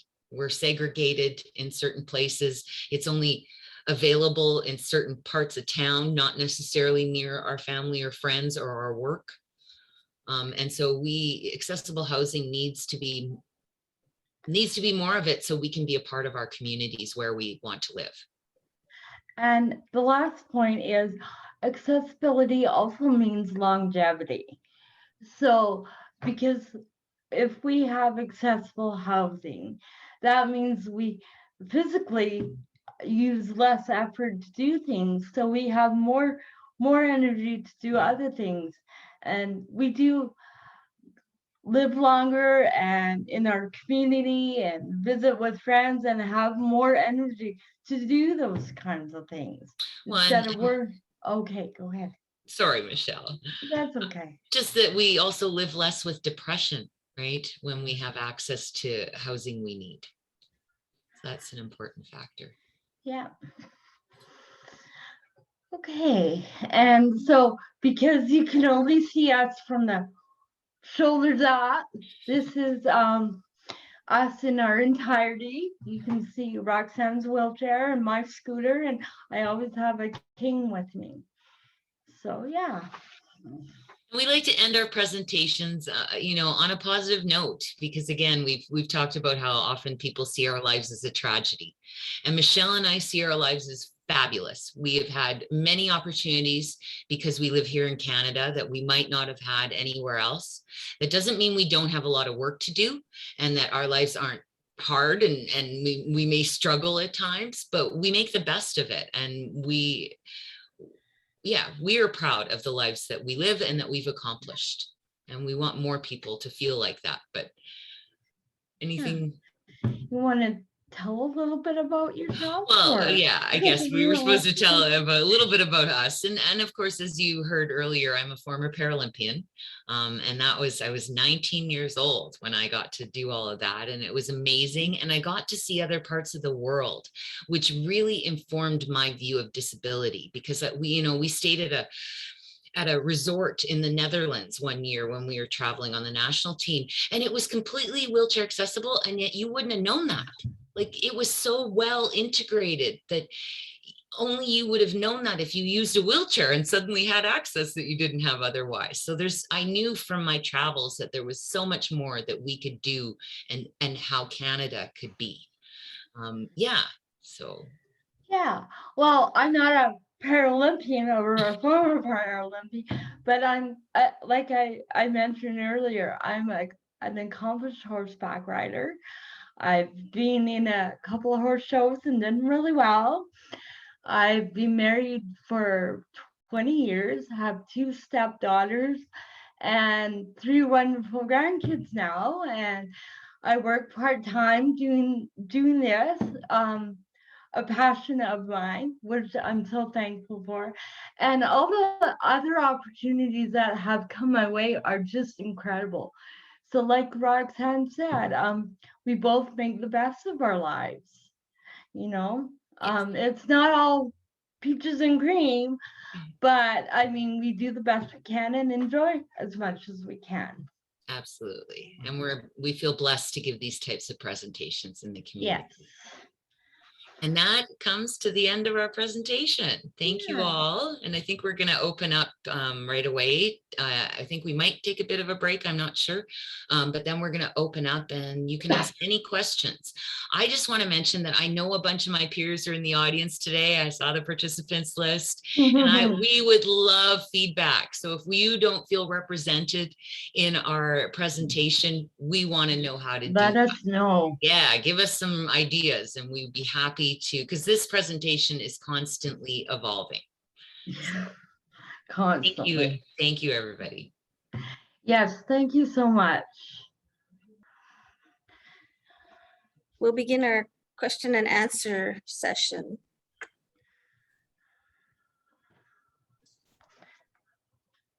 And I'll let Roxanne and Michelle take over for now. Okay. Guess I should pull up the Q&A box then, hey? Okay. So the first question is from Rebecca, and she asked if a client who needs help with H forms, which contact information should we give them? This is such an amazing resource. Well, actually, on the one of the last pages of our presentation is the contact info, but what I can do is there is contact info, a phone number you call, and then you want to ask for Teresa.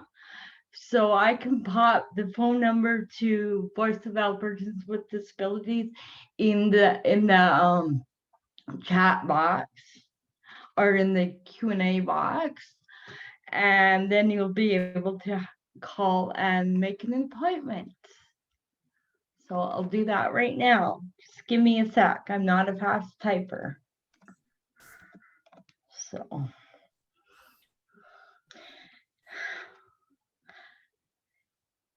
If you want to read the next one, Rox.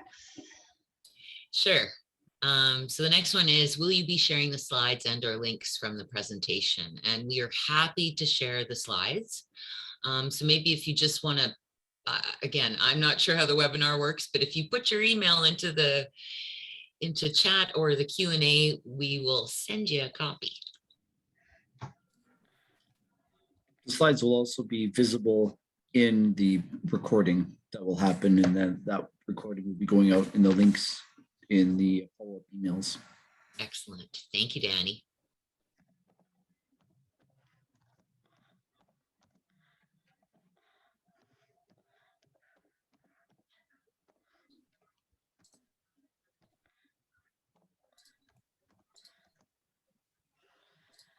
Well, those were easy questions. Any Yeah. others? So, those were. Hi, Roxanne and Michelle. This is Josh. Hi, Josh. There's the question that came in before the workshop today. I can just read it out to you. Sure. The question is, when you are looking at housing, what are the key elements of inclusive housing that you are looking for? You go ahead, Roxanne. Well, again, it's going to be unique to everybody. So, I can sort of speak for Michelle and I because we use mobility equipment. So, of course, we're looking for no stairs. We're looking for, it goes on and on. Barrier free is what we look for. So wider hallways and doors, so it's easier for us to get around. Those of us that use wheelchairs would want lower countertops. We'd want access to plugins because those are often out of our reach. Light switches. So kitchen counters lowered. Same with the bathroom. The bathroom would need grab bars and space to turn around. And yeah. What else, Michelle? Wasn't there a couple questions, Josh, or just that one? But also, if someone is blind, they might want different textures on the walls, and more sound stuff in the place. Or if someone is hearing impaired or deaf, they might want lights to signal a fire alarm. So like Roxanne said, it's all very, very individualized. We think it should be in the planning stages that these things are possible. So that, when your alarm system is installed, you have the option to make it visible for those that need it, or audible, more, audible in a different way, or, but it's having those choices built in at the beginning, because they're a lot harder and a lot more expensive to add after the fact. Also, can I add the doors to your apartments or your home?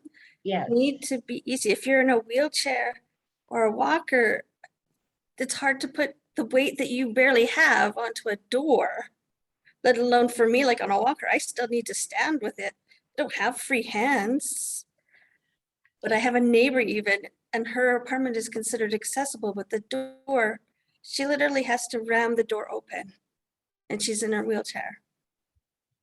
Yeah, that's why I teach all my neighbors here to take that hinge off the top. Yeah, it works great. Well, these are also steel doors. Yes. Yeah.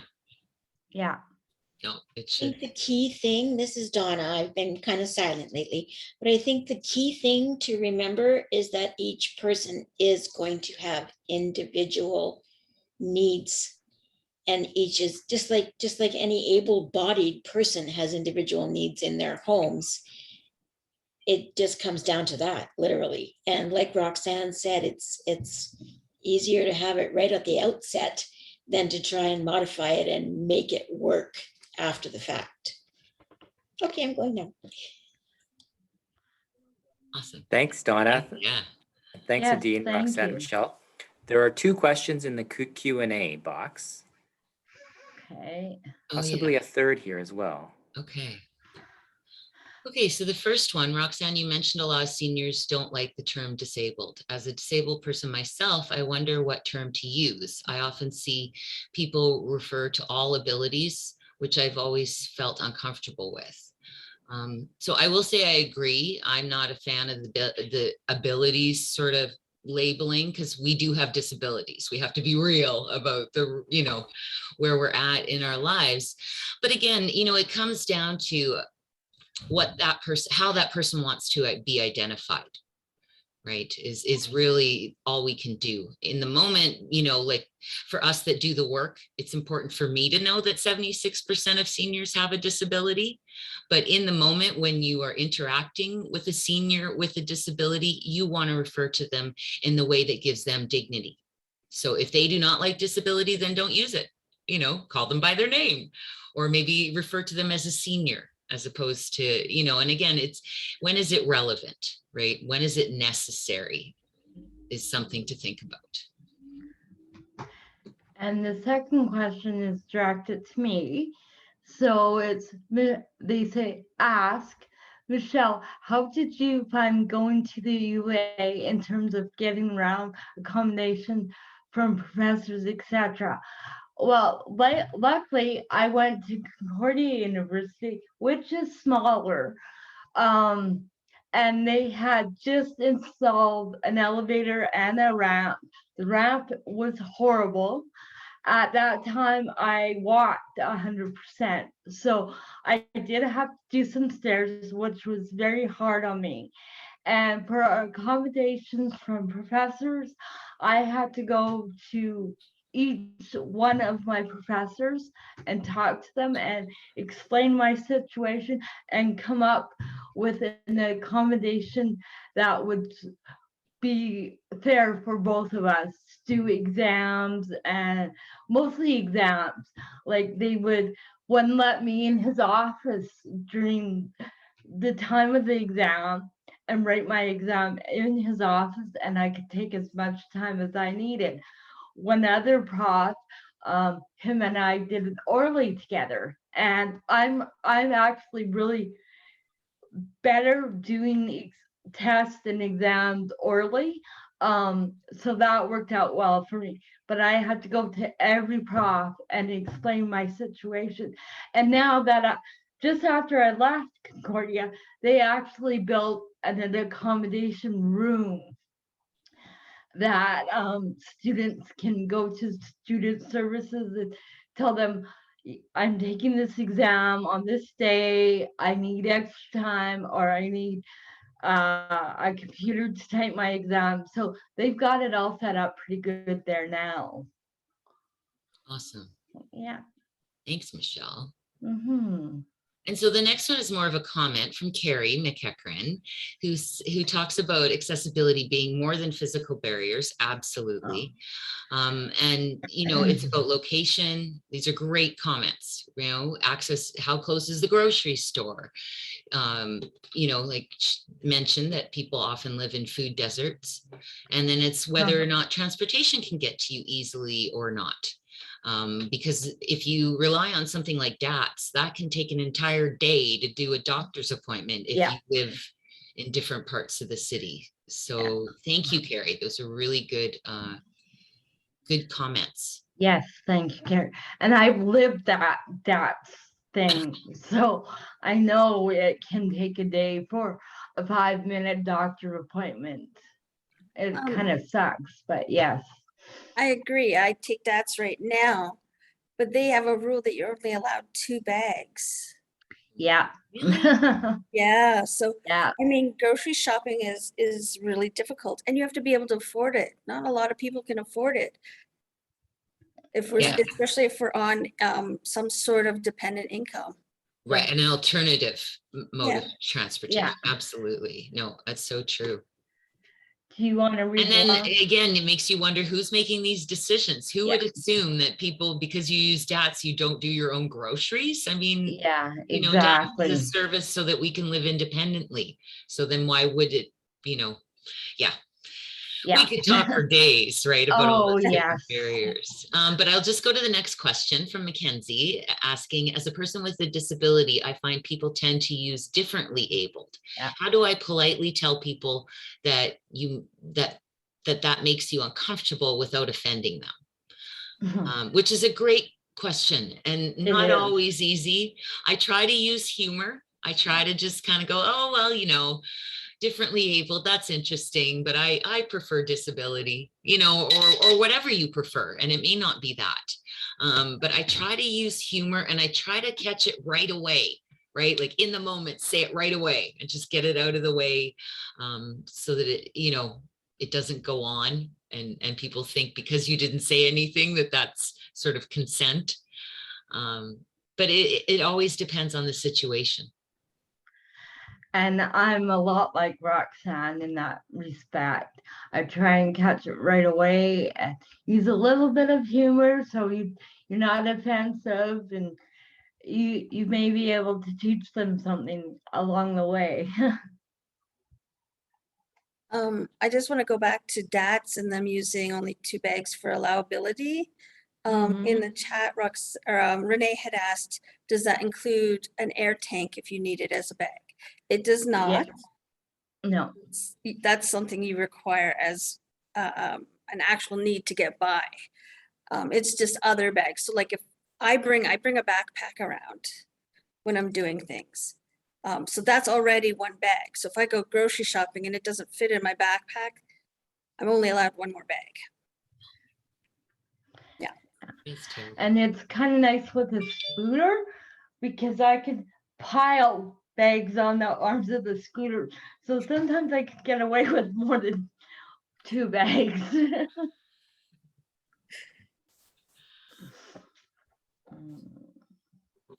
Well, and that's so true that over the years, I mean, and it's important to realize, I mean, just because we don't have access to housing or DATS properly, we make do. We always make do.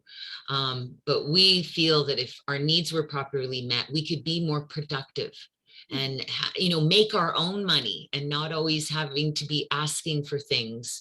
And it starts with housing. It starts with our basic human rights. And so, yeah, we think that's why we're choosing housing and to talk about today, because it all starts there, you know, and anything is possible if you have adequate, accessible housing. So there's a couple more new ones Okay. here, Rox. Okay. So go ahead. Okay. This person asked, what would adaptable inclusive housing be for you? And are there good communities, to advocate on exclusive housing? Do you want to start that one off, Rox? Yeah, inclusive housing. Inclusive, sorry. Yeah, no, it's I read okay. it wrong. It's okay. That's why I'm asking you to read them. But I think adaptable inclusive housing would be, I could live in any neighborhood in the city, that there would be accessible housing options for me anywhere I wanted to live, in any building, you know, and we do have great examples, because Michelle and I live in one of those great examples. You know, we live in a housing co-op where 30% of our units are adapted for people who use wheelchairs. And you know, otherwise it's just a regular community. And yet we have a home care program that offers some services right on site, which makes it that more accessible to certain people. And also we're allowed to make adjustments in our units. Yes. Like if I need an extra grab bar, I'm allowed to install an extra grab bar, you know? Yeah. Yeah, sometimes it's just a matter of having the right policies in place that can make things more accessible. where it's not a fight to get, you know, and again, it's things like, and I mean, I could talk for days, but I had a friend who was stuck on the second floor of her apartment building for a couple of years because the landlord would not fix the elevator. And she used a wheelchair and relied on her husband to, you know, to either carry her out or for him to do all of the errands that need to be done. And that is not okay. That is not okay that that even happens. So I'll just continue here. I see Ian. Ian is one of our presenters next week. Ian said, a point I highly admire you both do is concern over, was that? A point I highly admire you both do is concern over complaints. At times, someone might just be curious. In all human interactions, a lesson can be learned. Yeah, so it's, I think what Ian is saying is a good attitude, being kind and open to questions from others is helpful to us. I just wanted to add also, I think a great community for everybody, not just us, Right. would be one that where we can socialize with everybody. I can go visit my sister and not worry about that. I can go, you know, hang out with friends and not worry about my barriers. Yeah, that would be a that good is- community. That is very, very important, Nadine. And I know Michelle mentioned it in the statistics part, is that, okay, so 22% of us, but we all have family and friends. And all, you know, I have all kinds of cousins here in the city that I really don't see because I physically can't crawl in and out or even let anyone carry me anymore. And yeah, so it makes it difficult for sure. Okay. So just moving to the next one.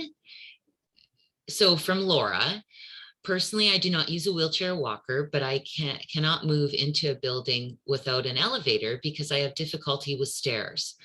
This means moving is impossible due to affordability.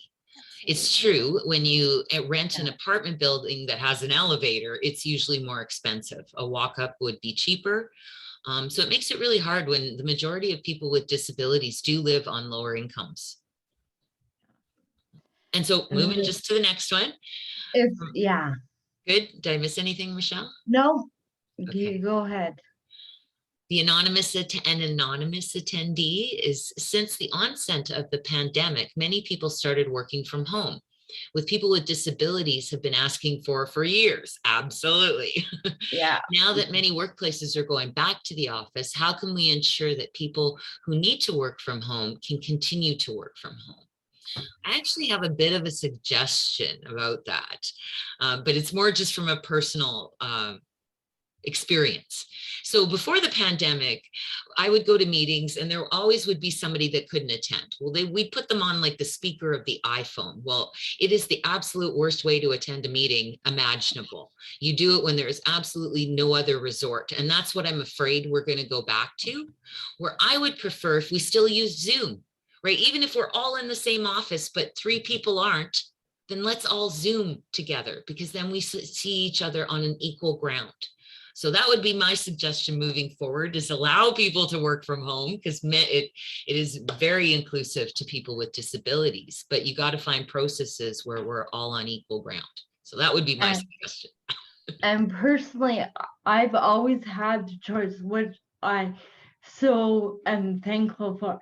I've always had the choice from working from home and going to the office.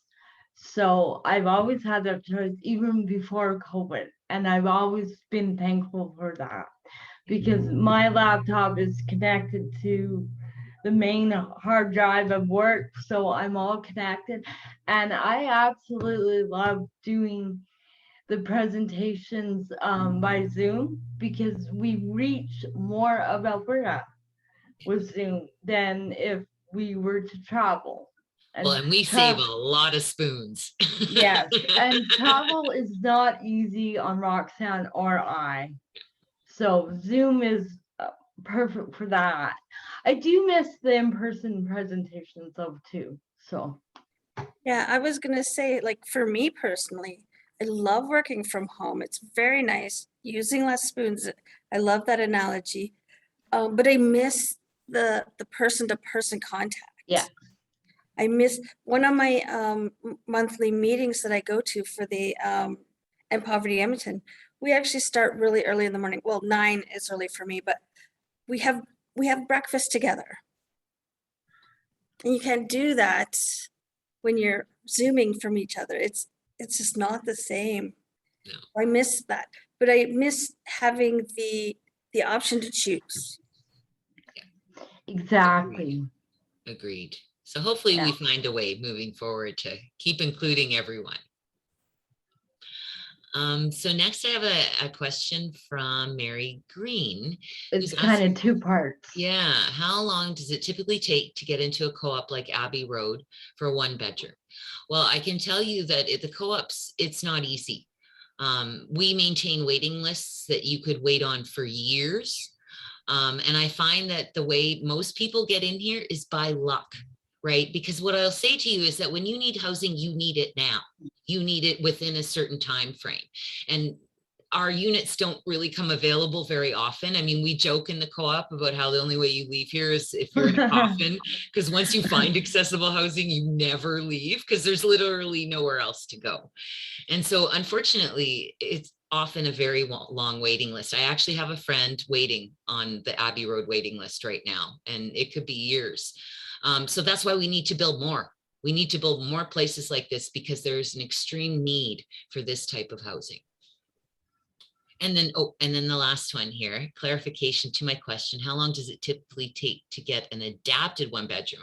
In a co-op, like Abbey Road? Yes. So the adapted units rarely come available, rarely. Yeah, I mean, I got in here by chance. One of our special guests that you're going to hear from next week waited a year on the waiting list. So it's hard to say. I mean, again, if I were just giving you personal, right, advice, it's like you make friends, right? You make friends with the office manager. You make an effort to meet a couple of the tenants, right? Because that might help you get you in sooner when you have those personal connections. But that's unfortunately where we're at.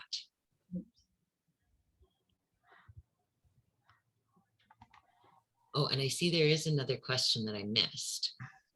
Oh, really? So yeah, right at the top, how can we push for more awareness and policy to govern designing and constructing housing to be more accessible and adaptable? Well, we're starting here. Yeah, exactly. I wish I had an easy answer for that, but I started my advocacy journey 20 years ago on housing, and I literally got nowhere. So I moved on. But at that time, I wrote every MLA. So I met with my elected officials, but it takes more than that. And that's why you see today in our presentation, we all have disabilities. That's what needs to happen, is more of us need to be visible. Right, because that's kind of how this series even started, is because I was in a room full of people without disabilities talking about people with disabilities, and my head just about exploded because it wasn't a real conversation because we weren't there to inform it. And so that's one thing that can be done right now, is make sure those meetings don't happen. A bunch of architects should never sit in a room together and talk about us like we don't exist, because we are educated, we are informed, you know, we have lots to offer and our offerings will save everybody money in the long run, which that seems to be all anything is ever about, is the money. Well, we can help.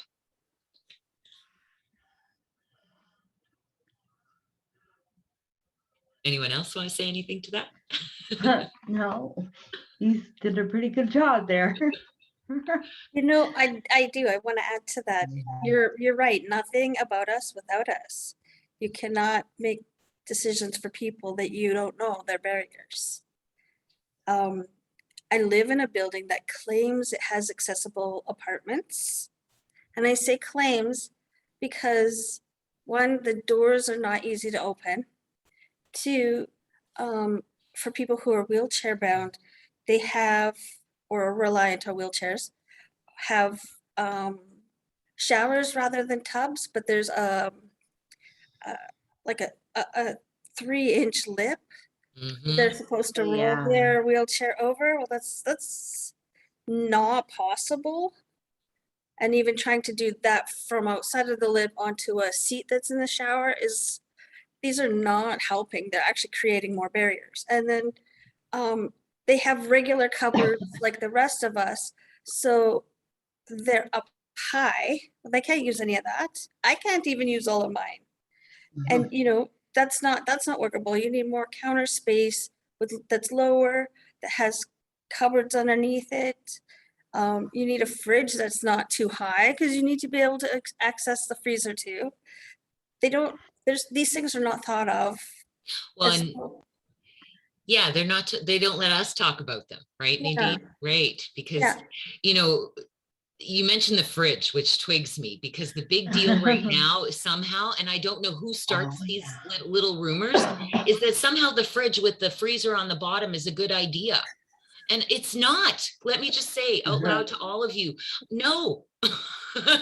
As a wheelchair user, I need access to my fridge more than my freezer, right? And having a freezer take up all the space, use it like the space that I use, not helpful. I think somebody should, you know, be asking us about these things. Yeah.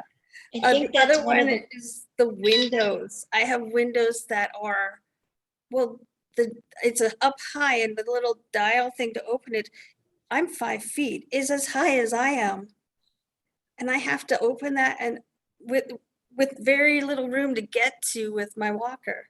Someone in a wheelchair's never gonna do that unless they can actually stand. This is difficult. Yep, it certainly is. I think the Okay, so- takeaway from Oh. all of this is the nothing about us without us again. And it goes back to each of us having individual needs.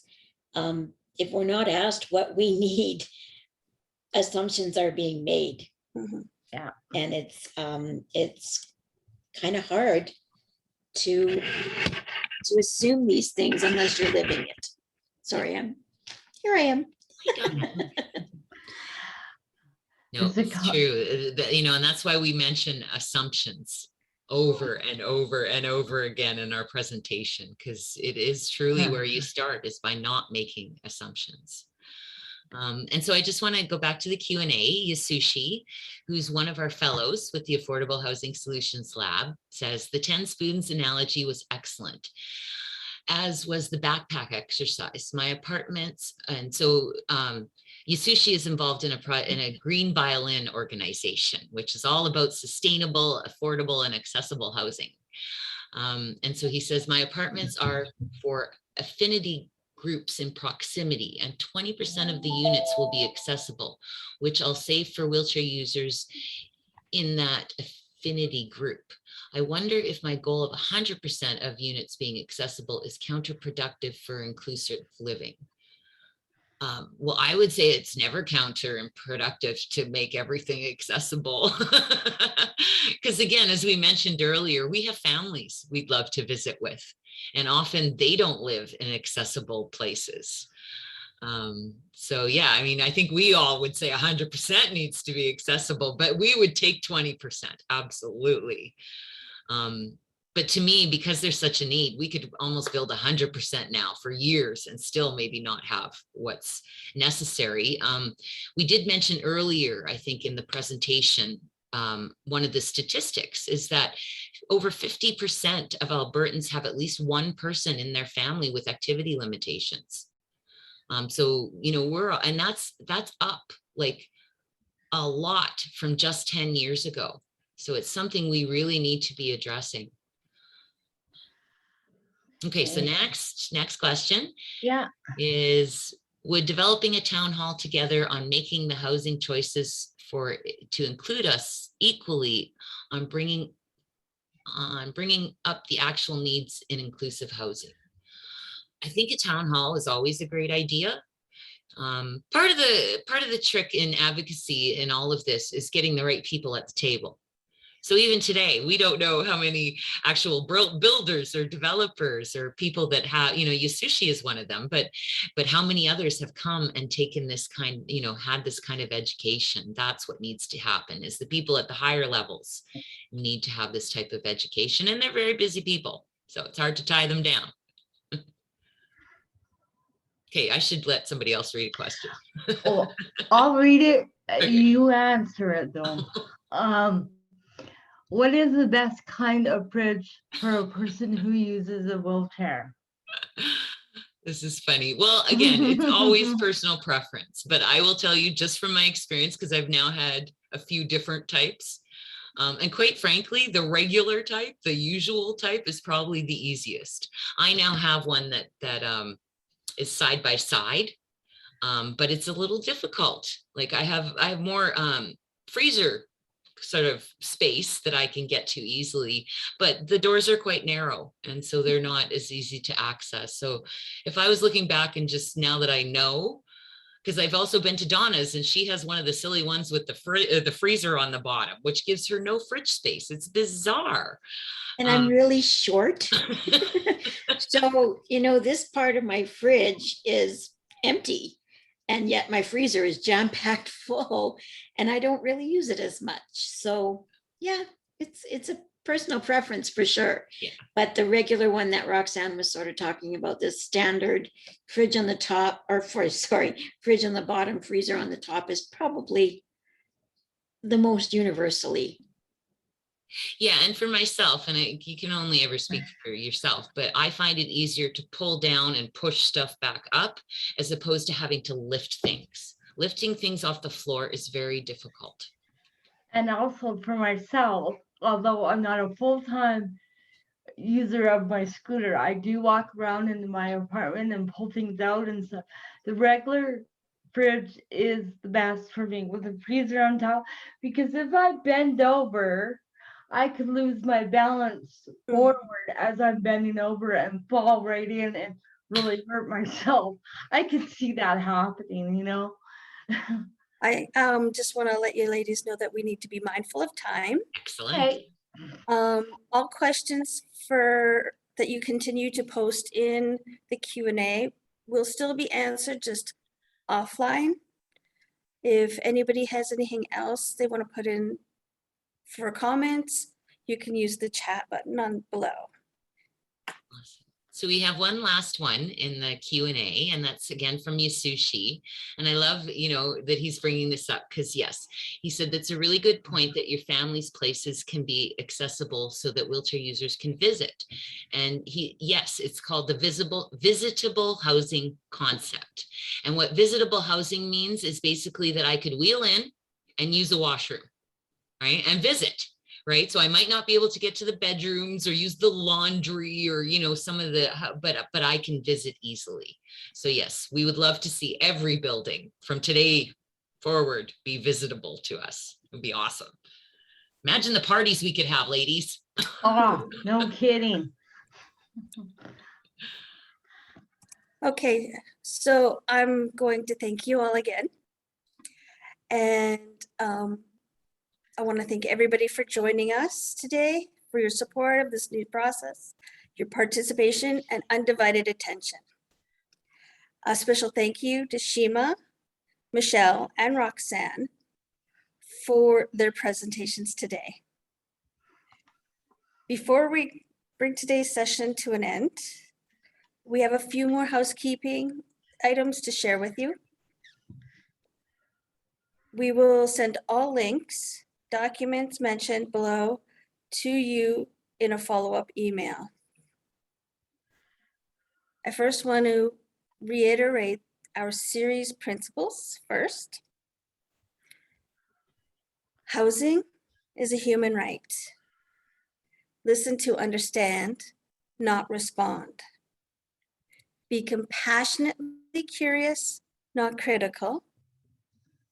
Right time, right place, right people to move a conversation forward. Courage to invite people in rather than judge or call people out. The wisdom of many is stronger than the wisdom of one. Speak for yourself and not others. Respect confidentiality of space and trust in each other. I want to thank you all for your thoughtful questions and engagement. Again, if we did not have time to address your question today, we will follow up with you. And if you did not submit your question, only if you didn't submit your question anonymously. We can't email or send you an answer, as anonymous does not let us know who you are.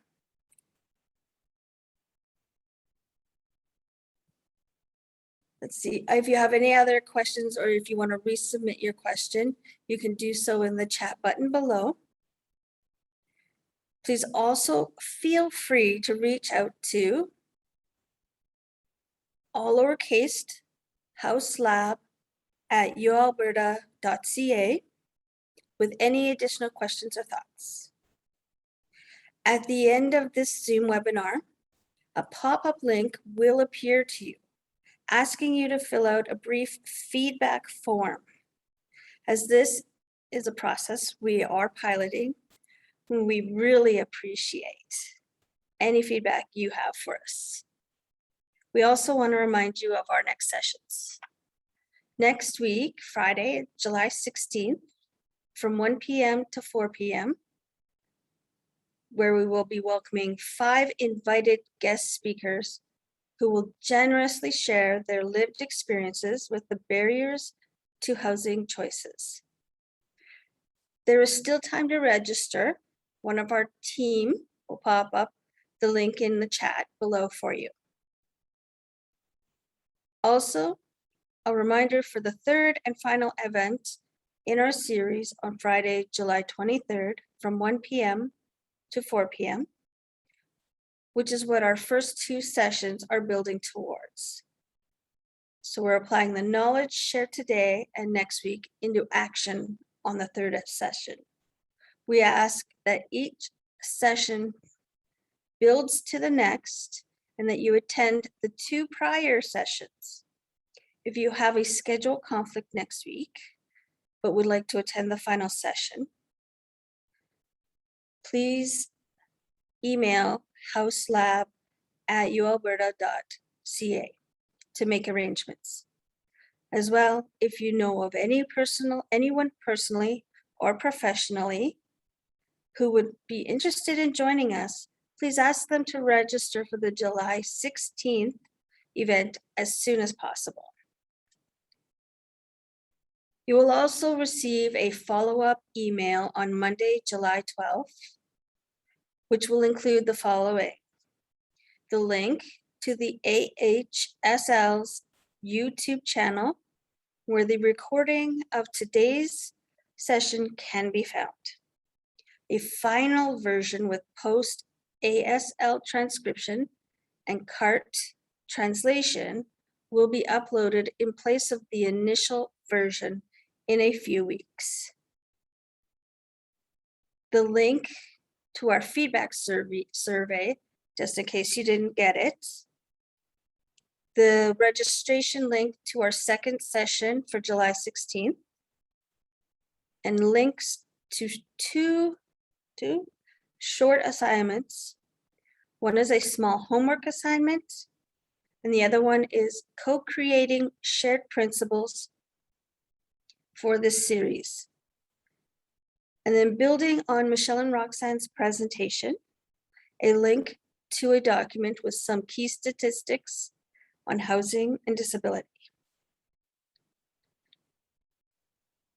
Building on what we've learned today, and in preparation for next week's session, we have 2 small assignments we kindly ask for you to complete ahead of next Friday's session. The first is the small homework exercise, a housing choices scenario.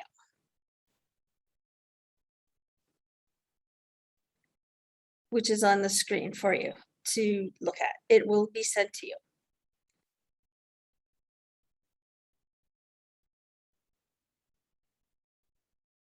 The second we would like to invite your collaboration on co-creating series principles together. The core principles that we've shared are in place to start from, and we've created a few guidelines to begin this process.